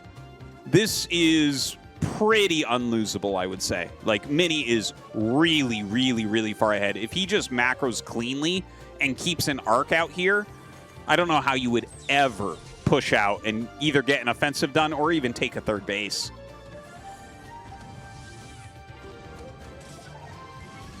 Okay, he's going to come in again. And, I mean, there's just so many tanks down here with really nothing else to cover them. He's once again going to be able to break this. Now, you got to be careful because you can overextend in a game like this doing this. But I don't think that's going to be this game. And, in fact, now the... Oh, my God. So much damage. He got... Yeah. Well, I mean, this is Terran being knocked back onto one base over and over again. It's not like Mini's got a ton of the map, but he certainly has enough to keep doing this over and over again. And what's funny is that this is a push that was supposed to go head-to-head versus the Protoss in the middle of the map and maybe strong-arm them where Terran wins, but instead he's just dropping right in here. And because there's such a fear of the drops in the main, he's able to then come in there and once again bust the entrance open. Now, Barracks is trying to push out. He is still down that 40 supply, unfortunately. He's got a nice spread here, but yeah, Mini going to walk up, get it's another big Scarab hit. Going to drop a few Zealots out here as well. That was definitely a much, much, much, much better trade by Barracks. I'm not sure why Mini is still trying to attack into him. Like, you were saying that it's easy to overextend into that natural. And, like, yeah, he killed tanks off, but it's like, man, wow, he has plasma shields first? That's weird. But, like, all Mini really needed to do here was just make a really big army. And he's trying to be fancy and, like, do finishing blows. And look at this. He doesn't have Zealot legs. He's had the Citadel for 100 years. Yeah, dude, I think he might be throwing this game. Yeah. This looks brutal. Yeah. You know, he attacked in too hard. There's a point in time where you got to know it's time to make more bases and grow. And I feel like he was trying to force us out. Now, dude, there are 4 DTs, and there are not that many scans in this game. This Had is not really even smart. thought about DTs up until now. No, me either. So I guess he had a good plan anyways. But it felt like he was trying to throw there, man. Like, he's trying to be so fancy in every single way and have, like, the absolute coolest wins and stuff. And it's like, nah, man, just make a lot of gateway units and make it impossible for him to come out. But yeah, the DT's making a huge difference here, pushing him back. It's another good Scarab hit. His Dragoons kind of over pushing here. Great micro from Barracks. To be able to pick all these units off is very impressive. But once again, looking at those supplies, he's down by 40. I mean, Terran is going to keep trying, right? I guess if you can get up to the natural and seal that off, you can hit the 3rd and the 4th base and maybe make it work. I mean, Protoss does not have a ton compared to what Terran has. I do think there's a world where Mini can still screw this game up. And I think this all goes back to some of these attacks we saw that were maybe a little bit unnecessary. Yeah, it's just like when you're up 40 supply, and now he does have the Zealot legs. Like, Zealot legs are the #1 thing in holding these earlier Terran pushes. Like, you have to have those Zealot legs to screw up everything Terran's trying to do. I guess there are some worlds in which he runs through mines and stuff, and just, well, like that. that's a good one right there. But yeah, like, Barracks is really on the edge of defeat here. His SCV count is super low. He doesn't have a very high-quality army. He's definitely not getting, like, great upgrades right now or anything like that either. Terran can get enough vultures and tanks that if you don't have, you know, really good splash like Storm, I don't know that you can fight it. Reavers are handy. Okay, maybe he can take this, actually. This looks like quite a bit. Yeah. And he's going to run up into this corner. It's going to be an execution here. There's not a lot left here for Barracks. You can see he knows the DT's there. He can't even really do anything about it. Chasing him down. He scans now for the single DT, but there's a million Zealots in there as well. And the Reaver is actually, ooh, just barely does that shot. But the Reaver actually doing a great job against these Vultures also. Oh, another nice shot in here. Is that going to connect? Or does it dud? Yeah. It actually does. It doesn't hit anything. Dude, I think Mini might actually lose this game. This is kind of crazy. Well, he's up 50 supply now, so I don't think so. But like he's being so aggressive trying to win. I just don't get it. Like why he's playing like that. Yeah, maybe he just feels like there's no way to lose it. But like, really, if you just make a giant arc and go towards max, what is Barracks gonna do? Yeah. Well, he just needs to get more stuff. I feel like sometimes he's fighting a little bit too hard. Yeah. Like, okay, so just now the third base started. I think for this entirety well, it's basically the second half of this game, Barracks was just trying to close us out. He was just all-inning. He realizes, okay, I am actually going to mine out here, so I should probably start a third command center so I can at least keep this kind of momentum going. It's not like Protoss has gotten a fifth base yet. But, you know, when tanks and vultures get high enough, it's really hard. It's really hard to make this work. He's done a very good job of running when the Reaver comes out, and that's a lot of times when the damage gets in there, but sometimes you got to know when to run versus when to stick around. Mini's going to deny that command center. Some more great Scarab shots to come for sure. And, you know, Mini, okay, I almost thought he would, like, attack into there. He's like, yeah, these Dragoons beat all those tanks. Because that's kind of the way he's been playing this game. But, yeah, he's got these 4 bases. He denies that third. You can see his supply continues to go up. He's up almost 70 supply now. So, like, he is making some progress over time. But he hasn't really... It's just, some of the choices are weird. It's like, well, I mean, you could get Psystorm. That's a pretty good spell, right? And you could just kind of mass up for a minute. And you could choose to get attack upgrade instead of plasma shields because it helps your Reavers or something. I don't know what that was all about, but it's the guy is just like, dude, he's drinking tea with his pinky out this entire game. I think we're at the end now. You know, eventually those 4 bases kicked in. Terran started to lose too many tanks. Great game. You know, actually, let me take it back. Shaky game. Shaky game. I shouldn't just shaky game. Mini had moments where he looked god tier, and then he got the lead. And, you know, this is an alarming thing to see in a best of 7 because it could be a sign of what's to come. He had it won, and he almost lost it. He almost fumbled the ball a couple times. There was a world where Barracks just got a little bit further along, placed slightly better mines, and maybe Mini's Reaver hits weren't as good. Maybe. And Barracks wins that. Sometimes you really got to know when it's time to stop playing just attack, because it's actually pretty hard for Protoss to attack into a 2-base Terran. Like, if you mess up, you lose everything. And that's how we saw that counterattack move across the map and almost close it out. So we're tied up 2-2 now. You know what? I feel like I've just updated. Like, I've downloaded the new firmware for how Mini plays this matchup. He's really good at getting ahead or taking weird positions and outplaying his opponent, but he's not really good at finishing Terrans. Like, a lot of times that's where we see him go wrong, where it's like, oh, you're not...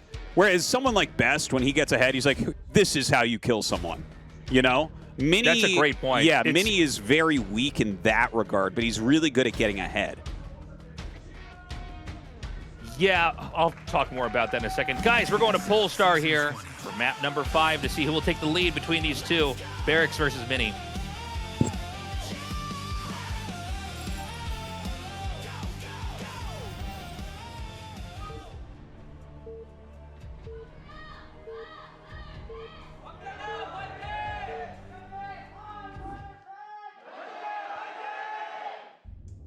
Cross spawns here, Mini in the top right, Barracks in the bottom left. I love what you said back there, Tastosis. Yeah. Like, Best knows how to finish a Terran off.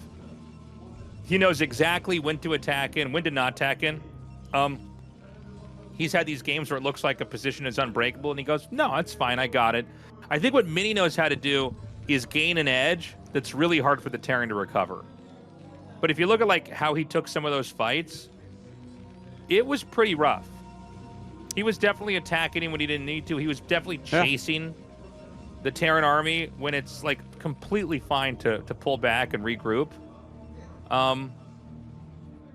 And you know, he look, a win is a win, a point is a point in a best of 7, but it did look a little bit scary there, and I think we are seeing some of the quirks of his play style take hold here. And you know, in a lot of the games that Mini plays in, he's just so good at what the builds are, or his cheese or timings come in at such a scary time that he's just in a great spot. Like the way he handled that game where he was behind but got the carriers up, and he's like, no, we've got 6 carriers.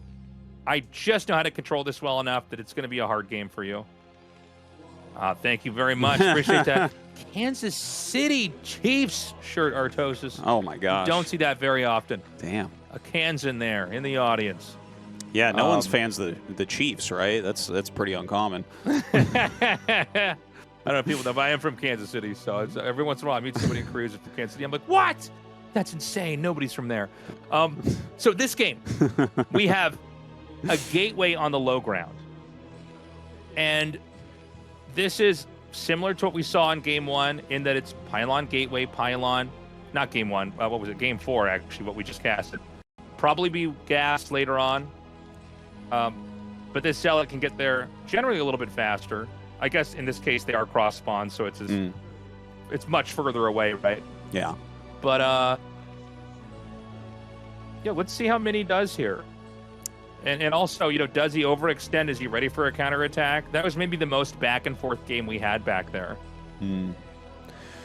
Yeah, that was it's wild. Like I really enjoy this so much about StarCraft 1, where again, you know, I say this a lot, but it's because it just keeps showing itself to be true that your strength is also your weakness. Like the way that Mini plays these really technical engagements and how he normally gets ahead in these certain ways. It's like, well, yeah, and that's how he starts to throw too, because he just keeps doing it. You know, it's like Best knows how to finish people, but he tries finishing people from minute 1 and that type of thing. And for most players, that's just the case where. It's like, yeah, this thing that they're super good at, they actually do it too much. You should try to dial that back a little bit. But yeah, it's just kind of a weird thing about it that we've seen from Mini. Now, this Zealot pressure coming in, the 3 Marines being microed pretty well, he's going to be able to force that out. Yeah, perfectly handled by Barracks. This is with the Nexus starting before range, by the way. Before Robo. If he can get an extra hit off here, you know, it's crazy. It is totally worth it if you can kill a Marine and damage one other one to make their counterplay that much worse. And this was not with a second Zealot that was jettisoned across the map. So the Vulture's going to be made. That has to go out and figure out what kind of game is this. And Barracks here, you know, he is going to get his command center going. It is a lot slower than that Nexus, so it feels like Mini probably had just a slightly better opener here. Not the end of the world. You know, I think Polestar is probably our most even and balanced map at the moment. Like, just gives us a lot of really great games overall. There's just so many options for how to play it. So, you know, I'm hoping that we actually see, because we've had, like, very aggressive games, very micro-oriented games that are getting decided relatively quickly with pretty technical plays. I'd love to see these two in, like, one of these big macro games, you know, where, like, Mini's got 7 bases and Barracks is trying to get a 5th base or push his opponent down on 4 or something like that. I'd like to see that between these two and see how they match up in that way. Same. I would love to see that. So far, everything's been kind of oriented towards quick wins and quick aggression and trying to really get in there and hurt the guy early on. But maybe that's kind of how they perceive their own strengths and how to take each other on here. It has not been a game where someone's really just on the receiving end of something. They both have kind of crazy explosive openers. It's going to be observers coming out now, and the counterattack's going to hit. Remember, these counterattacks are really scary for the Protoss. Protoss is in a very flimsy spot when they both get a Zealot out like they did this game and a Nexus before range, and then the counterattack comes. You know, the safe kind of super conservative version of this is that you would have just had 3 Dragoons with range, and range would have started before the Nexus, and you're kind of okay against everything. But these are not ranged Dragoons. Or it might have just finished, I think, actually. Well, it's a pretty good push, but good micro back there. He whittles down the Marines, and as the Marines go down, you do kind of have to pull back. He lays a couple mines out in the front, which can be annoying for Mini, but look at how brave Mini is. He immediately walks out with those Dragoons. He wants to block a mine from going into his third base location. So I think he is getting ready to take that pretty quickly. That, I would say, overall, very good parry there from Mini, and ooh. That was from the rally point. Oh. So that Dragoon was rallied to the side, right. and a mine Okay. popped up and pulled it into 2 Dragoons, killing 1. Sick.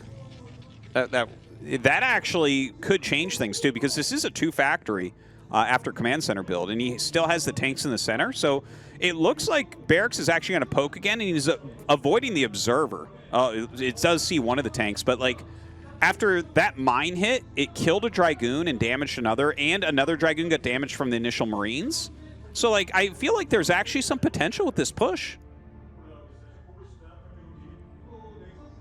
Nexus starts over here. He's going to try to hold off this. Yeah, and look at this. Okay, the Dragoon's targeting down these siege tanks, but a great pullback right there, laying a bunch of mines. One of the Dragoons explodes, going after the very damaged one. Very good targeting at the moment. Oh my god, that mine drag comes right in, and he kills every Dragoon. This third base is looking like it's going to get canceled out, and in fact, a full wall went down for Mini, so he can't even get units out to help. That Nexus going to go down. This is a huge moment here for Barracks. Really immaculate pressure from him, and look at this. He's getting up here before the egg is gone, which means he's going to be able to execute another Dragoon. Is Barracks going to take the advantage in this series 3-2? It feels like it, man. You know, that's what the punish. Wow. Finish the thought. Yeah, I mean, if you're going to, that was super greedy by Mini. You're going to try to get a third base up, secure that. You're going to go for, you know, super quick Arbiters. It's safe to go for 2-gate into Arbiter immediately before the third base. Yeah. If you're going to do that, man, that's really risky. And that was off of a gateway on the low ground. Yeah. You know, Mini, he's kind of playing with fire here, man. He is taking some pretty big risks. And I think, you know, what Barracks is able to do is basically have this straight up in-your-face skill check. Are you being too greedy? Well, here's how I can test it. I can try to get into a fight with you. If you're not able to handle the fight, then you're going to get overpowered, and that's exactly what happened. Another game that's shut down before it starts, Tastosis. Yeah, his pressure was really, really awesome. That one mine really changed a lot. Like that, watch this. Yes. This is the really important part. Here we go. Because, like, I don't think that this works anywhere near as well if this doesn't happen. Like, this actually would have made me want to go do it, too. Look at that. You get a Dragoon kill and heavy damage on a second one. It's like, oh, wait a second. I have, like, 2-3 tanks. Like, if he's down a goon at this point and the other one's really damaged, this is a great moment.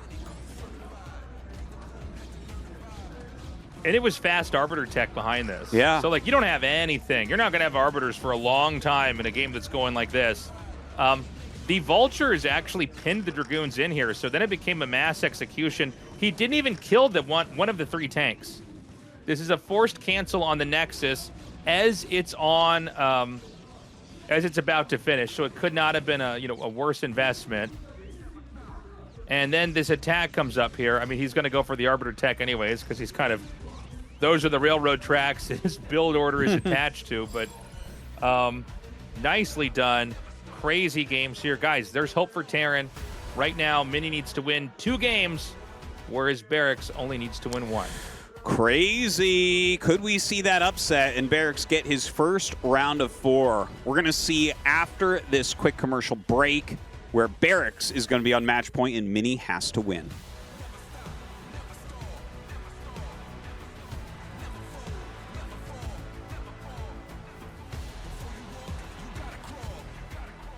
For esports pros, awareness is essential. That's why the Black Shark V3 Pro is tuned in to what matters most.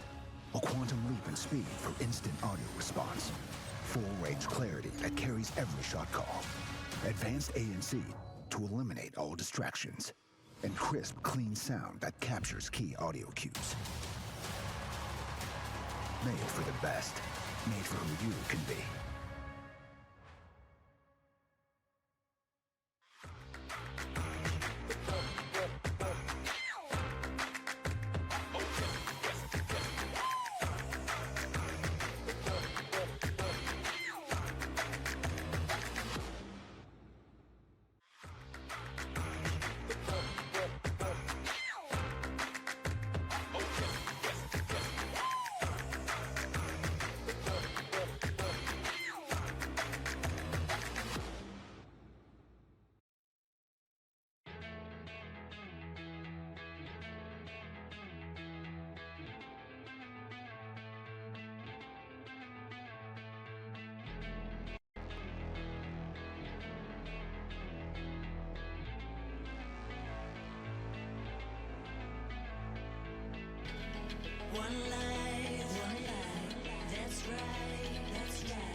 Welcome back, everybody. What a crazy series this has been. And, you know, it's not the one I thought it was going to be in my mind's eye before we started. Maybe game one sort of fit the scene in my head a little bit better. But yeah. Some of these have been very interesting. They've been very poppy, very explosive games. And, you know, frankly, a lot of PVTs, you don't see games like that at pro levels.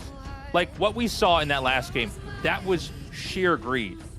A crazy forward gateway, one Zealot rush into Nexus Dragoon without range, super fast third Nexus. Like, you might be looking at that and being like, well, isn't that a little bit greedy? Yes. It's not safe. Yeah. It's there's a reason why. In fact, you know, someone much lower ranked than him on ladder could have just won with, you know, an attack that's sort of similar. But he tried to be crazy greedy. Why is he trying to do that later on in this series? I don't know. I'm really curious how this game on Dominator is going to go. What do you think, Tastosis? Well, I think that game was in many ways the most impressive from Barracks because you can't plan to finish a game like that. A lot of that was execution and just staying smooth with your micro and everything. Like the way that he pressured, like, you know, the 4 Marine 1 siege tank pressure to lay a couple mines to the front, that's not super uncommon. But when the mine gets dragged and you've been producing the whole time and your units are in the center and you're like trying to dodge observers and walk around and all that, it's really, really impressive that he was able to kind of pull that off and just get the win. Because I'm sure that he had like various plans for different game states that could occur, but you can't just be like, and then the 3rd tank comes and I killed the 3rd Nexus and all the Dragoons. It's like, that's not a real game plan, right? So he had to do a lot of that on the fly, which shows us that Barracks is just putting out like very high quality games. You know, it's one of those moments where you're kind of skill checking them. You come up there, you see what they've got, and you know, you end up punishing it because, you know, right now in that moment, they don't have the right units for that balancing act. By the way, I think it's one of the harder things for Protoss to do. If they do that kind of aggro stuff with the Zealots, the defending game is really scary. And I think we need to see Mini veer away from this play style. I think we got to go back to Nexus first or Crazy Cheese. I think that style for him has proven to be too shaky and a kind of style that, frankly, I think Barracks is a little bit too prepared for.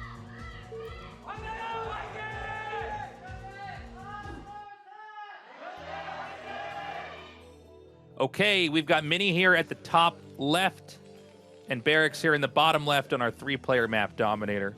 Real quick, guys, go to patreon.com/ASL English or download the Patreon app. Consider supporting us in our endeavor here. We love that we get to kind of cover this obscure part of the internet. Hardcore, StarCraft 1, out of Korea. This is the game that started esports. This is the game that is still the esport all these years to come. If you can't afford to sign up and support us on Patreon, you can just become a member. You can join and still get notifications for when the VODs are up and everything else like that. Maybe you're going to be in a place later on to support us. But we would love to have you be part of our Patreon. That's the plug. Thank you so much, guys.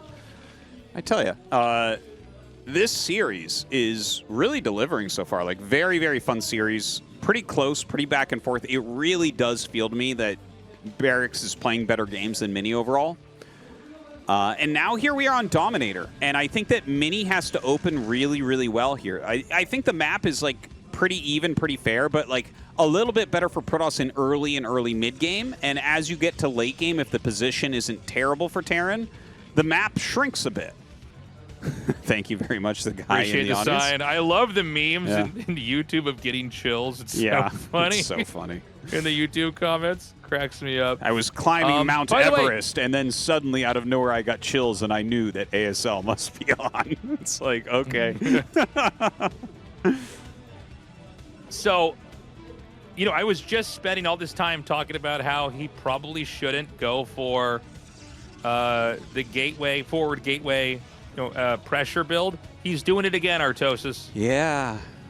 Well, I mean, it is good on this map, right? Because you have that high ground, so if you can force them down, sometimes you can kind of mess with them when you're playing from high ground and they're trying to break up. So, like, out of all the maps, this is one of the better maps for that, but so far he hasn't really had good success. Like, Barracks has been very on top of pushing it back right away, and in fact having a lot of counterplay against it as well. Do we have a Zealot that comes out with this? Yeah, there'll definitely be a Zealot coming out. It has to be, right? Yeah. I feel like if you ever make that up there, if you don't make a Zealot, you're insane. But, okay, so he does get the one Zealot. Okay. That's going to be out here. Barracks is going to cheese here. Like, he went 11 gas for the factory, and then he kept 2 SCVs on gas. So this is going to most likely... Oh, and then he pulls off. What is that? Maybe he's sending mixed signals here to Mini. I'm not 100% sure on it. But normally, if you leave SCVs on there, it's because you want to time out a second factory pretty quickly. So not entirely sure right now, but it started looking like he was going to be aggressive. Oh, weird. Is he going to let the SCV in his base now? Yeah, I guess so. That was so odd to see the Dragoon like attack it, and then it's like the Dragoon's like, an SCV runs away. I guess he really wants to make sure he can dominate the ramp up here. I guess it kind of makes sense, actually. We were just talking about this, how controlling the high ground is so important. The thing is, Barracks is going to rush up here. He's got 2 SCVs and 4 Marines. Easy. And a Vulture. Yeah. Yeah.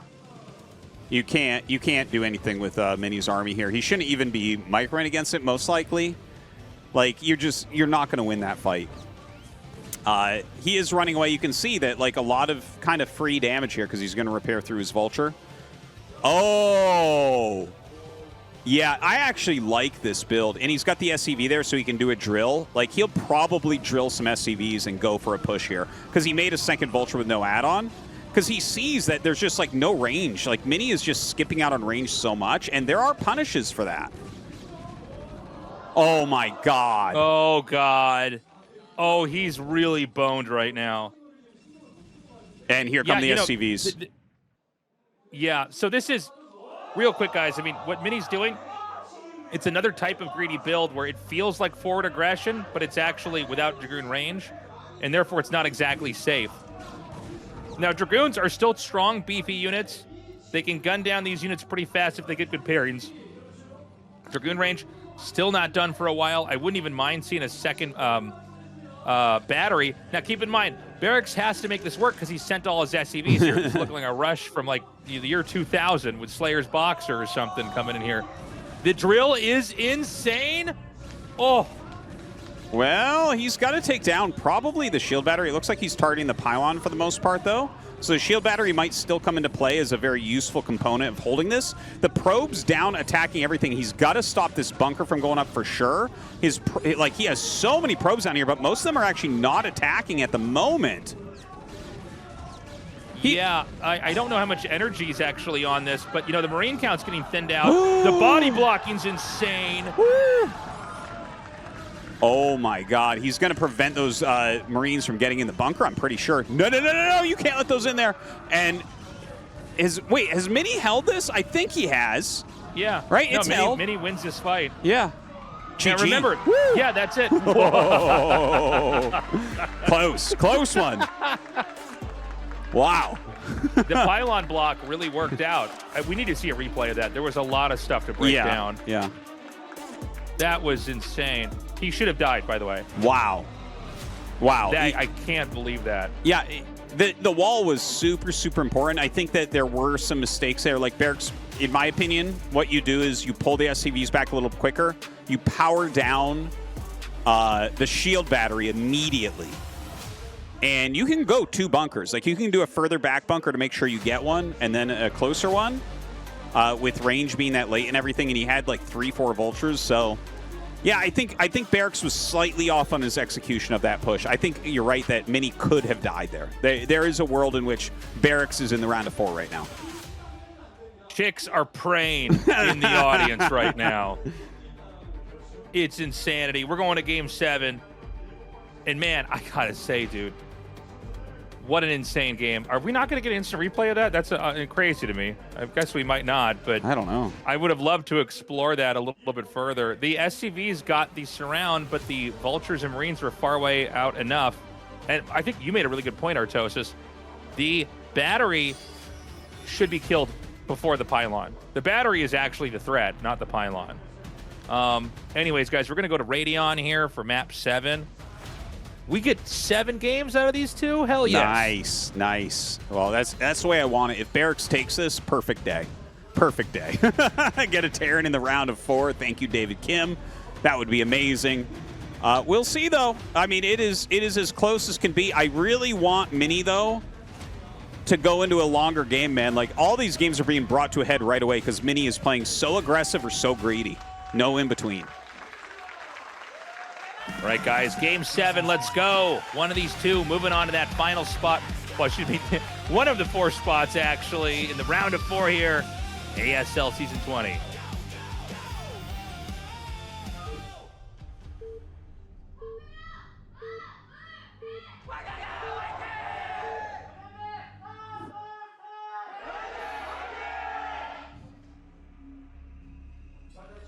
Okay, this is it. We've gone from Nexus first openings from Mini into the forward gateway play that is pretty much dominated the series. And there's a lot of we almost never really talk about this. There's a lot of different ways to go for the forward gateway opening. It might not feel like it's a big deal to have a gateway on the low ground over the high ground, but it actually makes quite a difference, especially for when the first Zealot comes out. Yeah. So you have the ability to kind of get in the Terran's face in a way that you don't if you just went for gateway and to Dragoon, or obviously if you went to fast Nexus. He's going to go for a Barracks in the middle of the map. Oh my God. This is so ballsy. I don't even know if I'm going to have time to unpack this idea. This is so ballsy, man. This is an 8 racks in the center. Is it going to be double 8 racks? Is he just predicting a Nexus first? It's double. It's double. It's double 8 racks. You know what? He's doing it. He's doing a 2/3 proxy, double 8 racks, bottom center. And that makes sense because Mini always goes cross spawn scout with Nexus first. Now, is Mini going to make a gateway? If Mini makes a gateway, the odds of him going to round of 4 are very high. If he makes a Nexus, he's making a Nexus, Tasteless. Oh, my God. I can't believe this. There's no gateway. There's no gateway. There's no gateway. There's no gateway. This is crazy. And this lines up so nicely with what I was saying earlier, where, like, you know, if Terrans did this a little bit more often, Protosses don't get to go Nexus first. So we should preface, by the way, the audience is losing their mind right now. You can just hear people cursing and screaming. And I don't even think you check that spot for proxy Barracks. No. You know, it's a common proxy spot. So why would you make it down here at 6 o'clock just in case someone's wondering? Like, what if he was in the top left? Well, there's a 2 out of 3 chance that they're in the bottom if you were already in the top. So you flip a coin, but the coin isn't a 50-50 flip. And in this case, he says, oh, I think I'm about to win. Now, probes are very deadly when microed against Marines. I have seen players mess this up. Yeah. I should just it's say possible. that as well. It's possible, but it's very possible. unlikely. Yes. So he's going to come in here now. I don't know if you pull SCVs with this or not. I know you want to send a couple more. Okay, now he's going to kill the first one. Remember, you need to have a bunker up. Marines are not going to cut it because there's 2 gateways about to finish, and there's going to be 2 Zealots. Remember, you cannot make the Zealots until the Nexus finishes, because when you do this build, you skip the second pylon. Watch Mini's face. Watch Mini's head go to the side here. It's going to happen. He sees, okay, that is a lot of Marines. He's going for a bunker on the high ground. That is a big commitment. This makes it, like, very dangerous for an instant kill, but the probes have a little bit better shot at breaking this. Okay, he's waiting for a great drill. He actually gets a pretty good drill off right there. The SCV, like, he's not really attacking the SCV. Oh, God, he's got a Marine in that bunker. The bunker's going to finish. There's a Marine inside, and there's going to be at least 2 more that get in there, and these probes can't get back home. Oh, and my Mini God. just stinks into his chair. One of the best Nexus first players got hard countered. He did. You were calling this at the very beginning of the day as being a build that might need to be used, and you couldn't have called it better because this is winning Game 7. This is going to put Barracks in his first round of 4 ever in his career. The Zealots trying to sneak their way by. Barracks is 2 on top of it. The game is over. There is no way to come back. It's over, man. And he just scouts it. He wanted to see with his probe where was Barracks at. It could not have been closer. The rush could not have been stronger. Mini could not have been. It was. He predicted the build, and he got the like 66% chance odds that it was next to him. And I'm telling you, man, this is going to be very humbling for a lot of Nexus first players because, yeah, that will just stop it. If everybody's going Nexus first, or you're very confident they're going to do that. And by the way, we said he probably can't go for that forward gateway stuff anymore because it keeps blowing up in his face. I mean, he barely survived Game 6. Tried to play it safe, go for Nexus first. And Barracks is going to be our only Terran from the round of 8, now surviving as the only Terran in the round of 4. Yeah, Hell yes. That's crazy. I'm so impressed with him to be able to do this. He brought really great builds, really great execution here today. I mean, that's a ballsy final game to go 2/3 proxy, looking exactly for a Nexus first in one of the bottom 2 spawns. So, like, in ways, he got lucky here. There's no doubt. But he outthought Mini in this regard. You know, Mini did save Nexus first. He used it the first and last builds of the day. Won with it the first one, lost with it this one. Against the hardest of hard counters that Terran has. What a great day. Do you realize it was like about 2.5 hours? People are crying. Wow, what a day. What was I saying? You realize this was like 7 PBTs, and honestly, they were mostly short games. Yeah, Chills that's true. It was right in the audience. We didn't have anyone even max out today, which is wild, because Terran versus Protoss is the second longest matchup in the game. Like, you'd normally get long, big games, but they both played really decisive styles. Looks like we are going to look back at this previous set that we saw. Hey, take a look at this. He actually makes the battery really far out on purpose. I didn't notice this. It actually is like a whole building size south of the pylon, and then he makes another one here because he wants to basically plug this up, because the SCVs are of no use on the outside. Now, I think you're right, Artosis. I think what you wanted to do as Terran is probably try to kill the battery. But the fact that these SCVs get a surround like this and the game was still lost is crazy to me. Well, he started on the battery a little bit, and then he refocus fired onto that. Also, I think that you can see that he's controlling everything at once. He has all the Vultures and Marines on the same hotkey. I found that you generally do a bit better if you just let, like, some units auto attack and then grab a couple units and target. Like, for instance, if you have 2 Vultures and you just focus fire down probes, you're going to be able to clear everything out a lot quicker rather than the spread damage. So I think his execution was off there. But this was perfect. The way that he microed his SCV, the way that he waited for 4 Marines and then went to the top of the ramp. Because, you know, if you spend too much time killing this Nexus, sometimes they hold the top of the ramp. And they get Dragoons out, and they can micro, and the game can get really, really messy then. So he waited for the 4, and he just went for the kill here, and it was really well done. Mini actually did a good job here of pulling back and waiting for the Marines to go to the south, because that was the only place he could drill through. But he screwed it up. He attacked too quickly there. He should have drilled a little bit further before attacking, and now they're dancing on top of that SCV. So this execution was a bit off. I think he still loses, even if he executes that a bit better, but you never know. Every little aspect of it can make a big difference. Yeah, I mean, Barracks definitely made the right call going in and basically pushing the gateways here, because there's no way to get anything out. It's an easier play. The Zealot run by, I mean, we've seen this before. I don't think it's going to work anyways because too many probes were killed, but at this point in time, Mini's going to do everything he can to try to come up with something. Even the Marines stepping back and getting the Zealot to 0 HP and killing it off is crazy. And, yeah, you know, not all games are created equally, but the reason why we have best of 5s, best of 7s, stuff like that is because a good player has to be unpredictable. They have to have a bunch of different builds. And by the time you get to Game 7, you've basically got a very good idea of what they're probably going to do if they're losing, and Barracks predicted it perfectly. We're going to have an interview now with Barracks and see how he's feeling.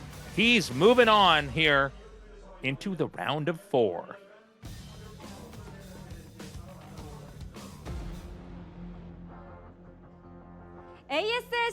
And that does it for the first match of the round of 8 here at ASL Season 20, as with today's victory, this guy makes his first ever semi-finals.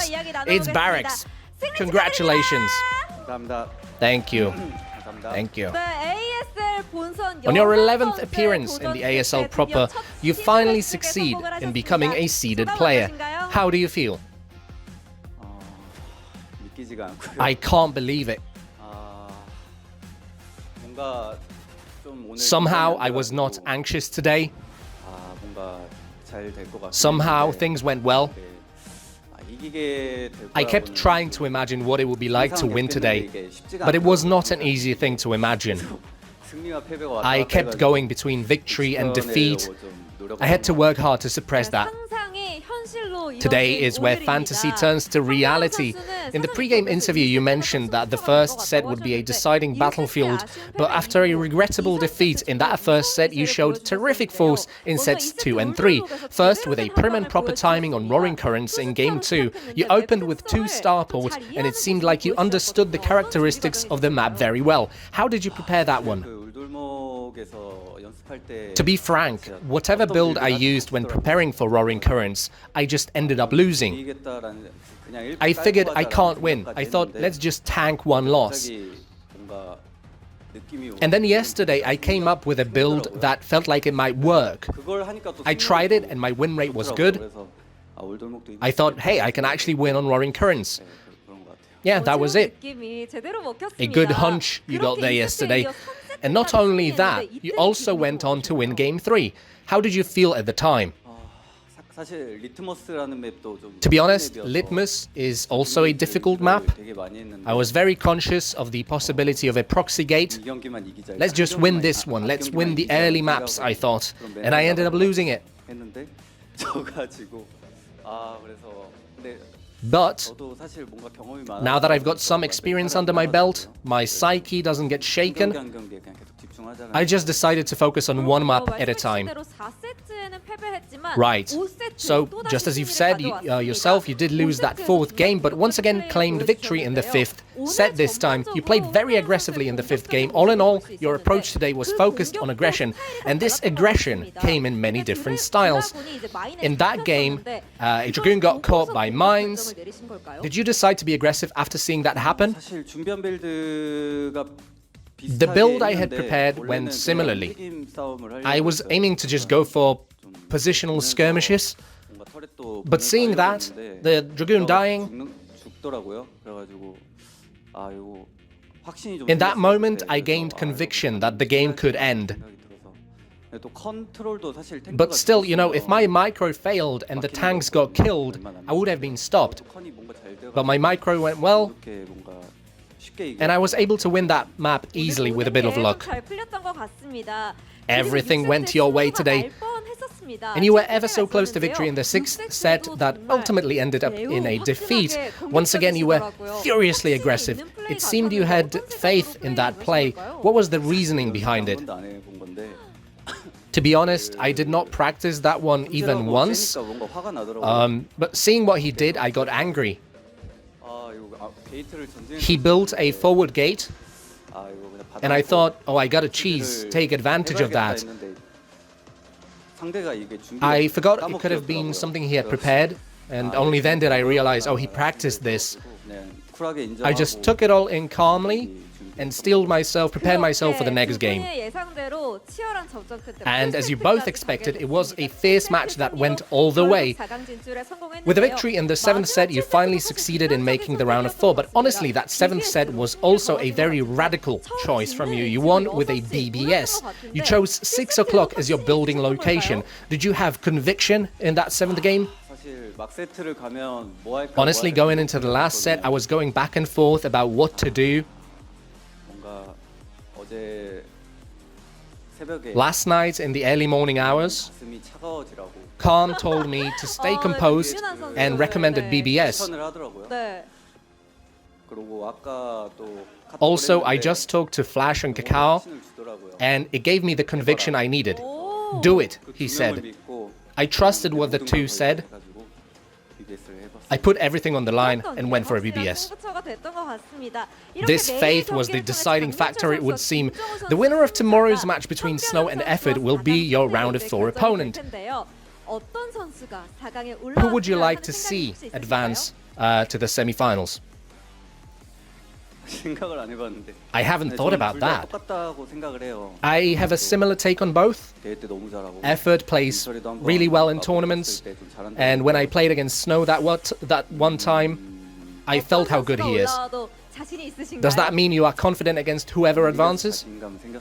Winning today does give me that confidence. Wow, winning today, I'm feeling confident, says Barracks. You have just given a brief mention, but I'm sure many people helped you prepare for today. And indeed, many fans showed up to give you their support. By the way, did you see people crying after you won? There was a person crying. They cheered for you so hard, and seeing you win, they were so happy. We even caught that on camera too. Please, address them. To be honest, it felt I was about to cry myself. Thank you so much. Thank you to that fan. Because it wouldn't do for me to cry.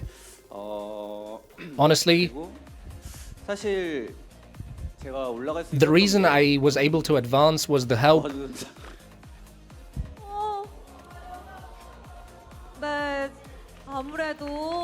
Oh, guys, let's give him a round of applause, shall we? 천천히 말씀하셔도 Take your 됩니다. time, Barracks.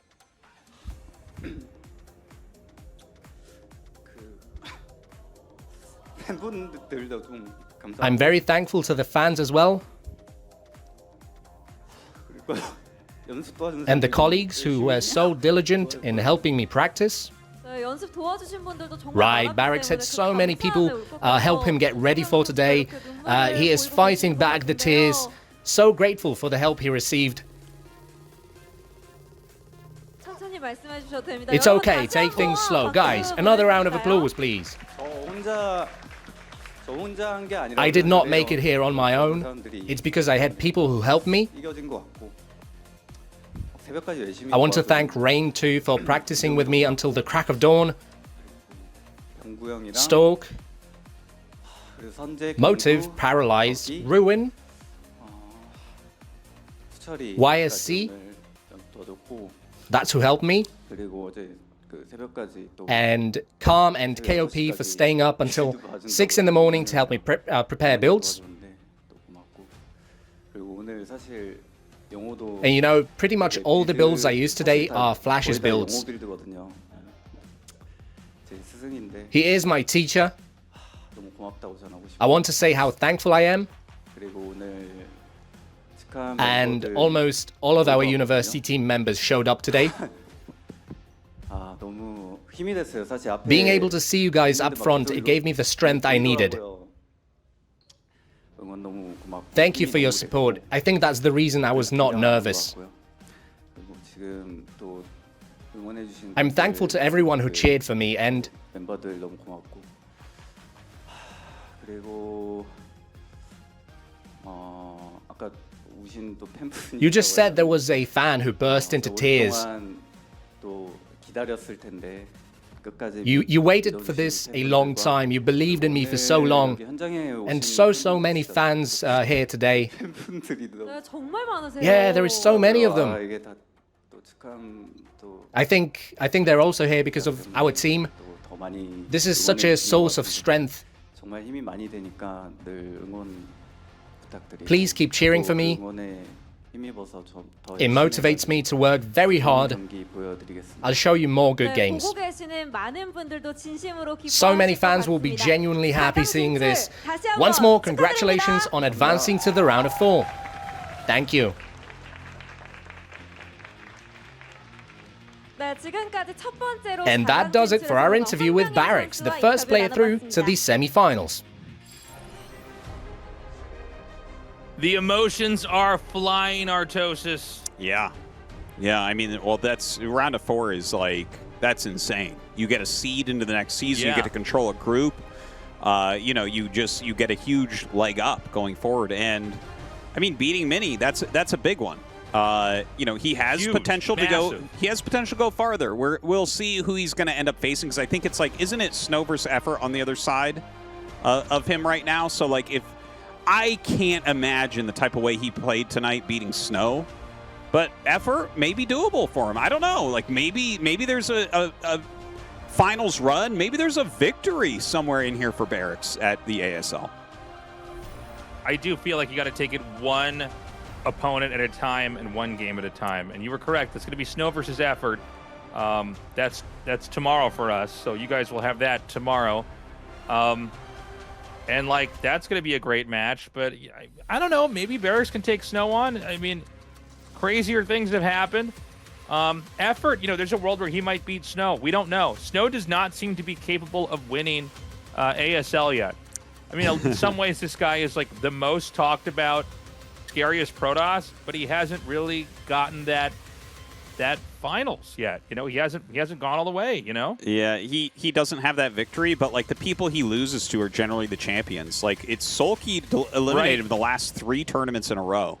So it's, and he was really close last time, you know, like he keeps on having better and better matches. So, you know, Effort is a different beast than Sulky, and I would say in many ways just as scary, in some ways even scarier. But I think Snow has the right skill set specifically to stop Effort. So I'm looking forward to that match. I think it's going to be a great one. Can't wait to see who's going to go to the round of 4. I look forward to it very much so. Guys, thank you so much for joining us today. What a treat that we actually got 7 games out of that best of 7, and what a crazy way it ended. Tastosis, any closing thoughts? No, that's about it, guys. Thank you so much for watching, and we'll see you on the next one.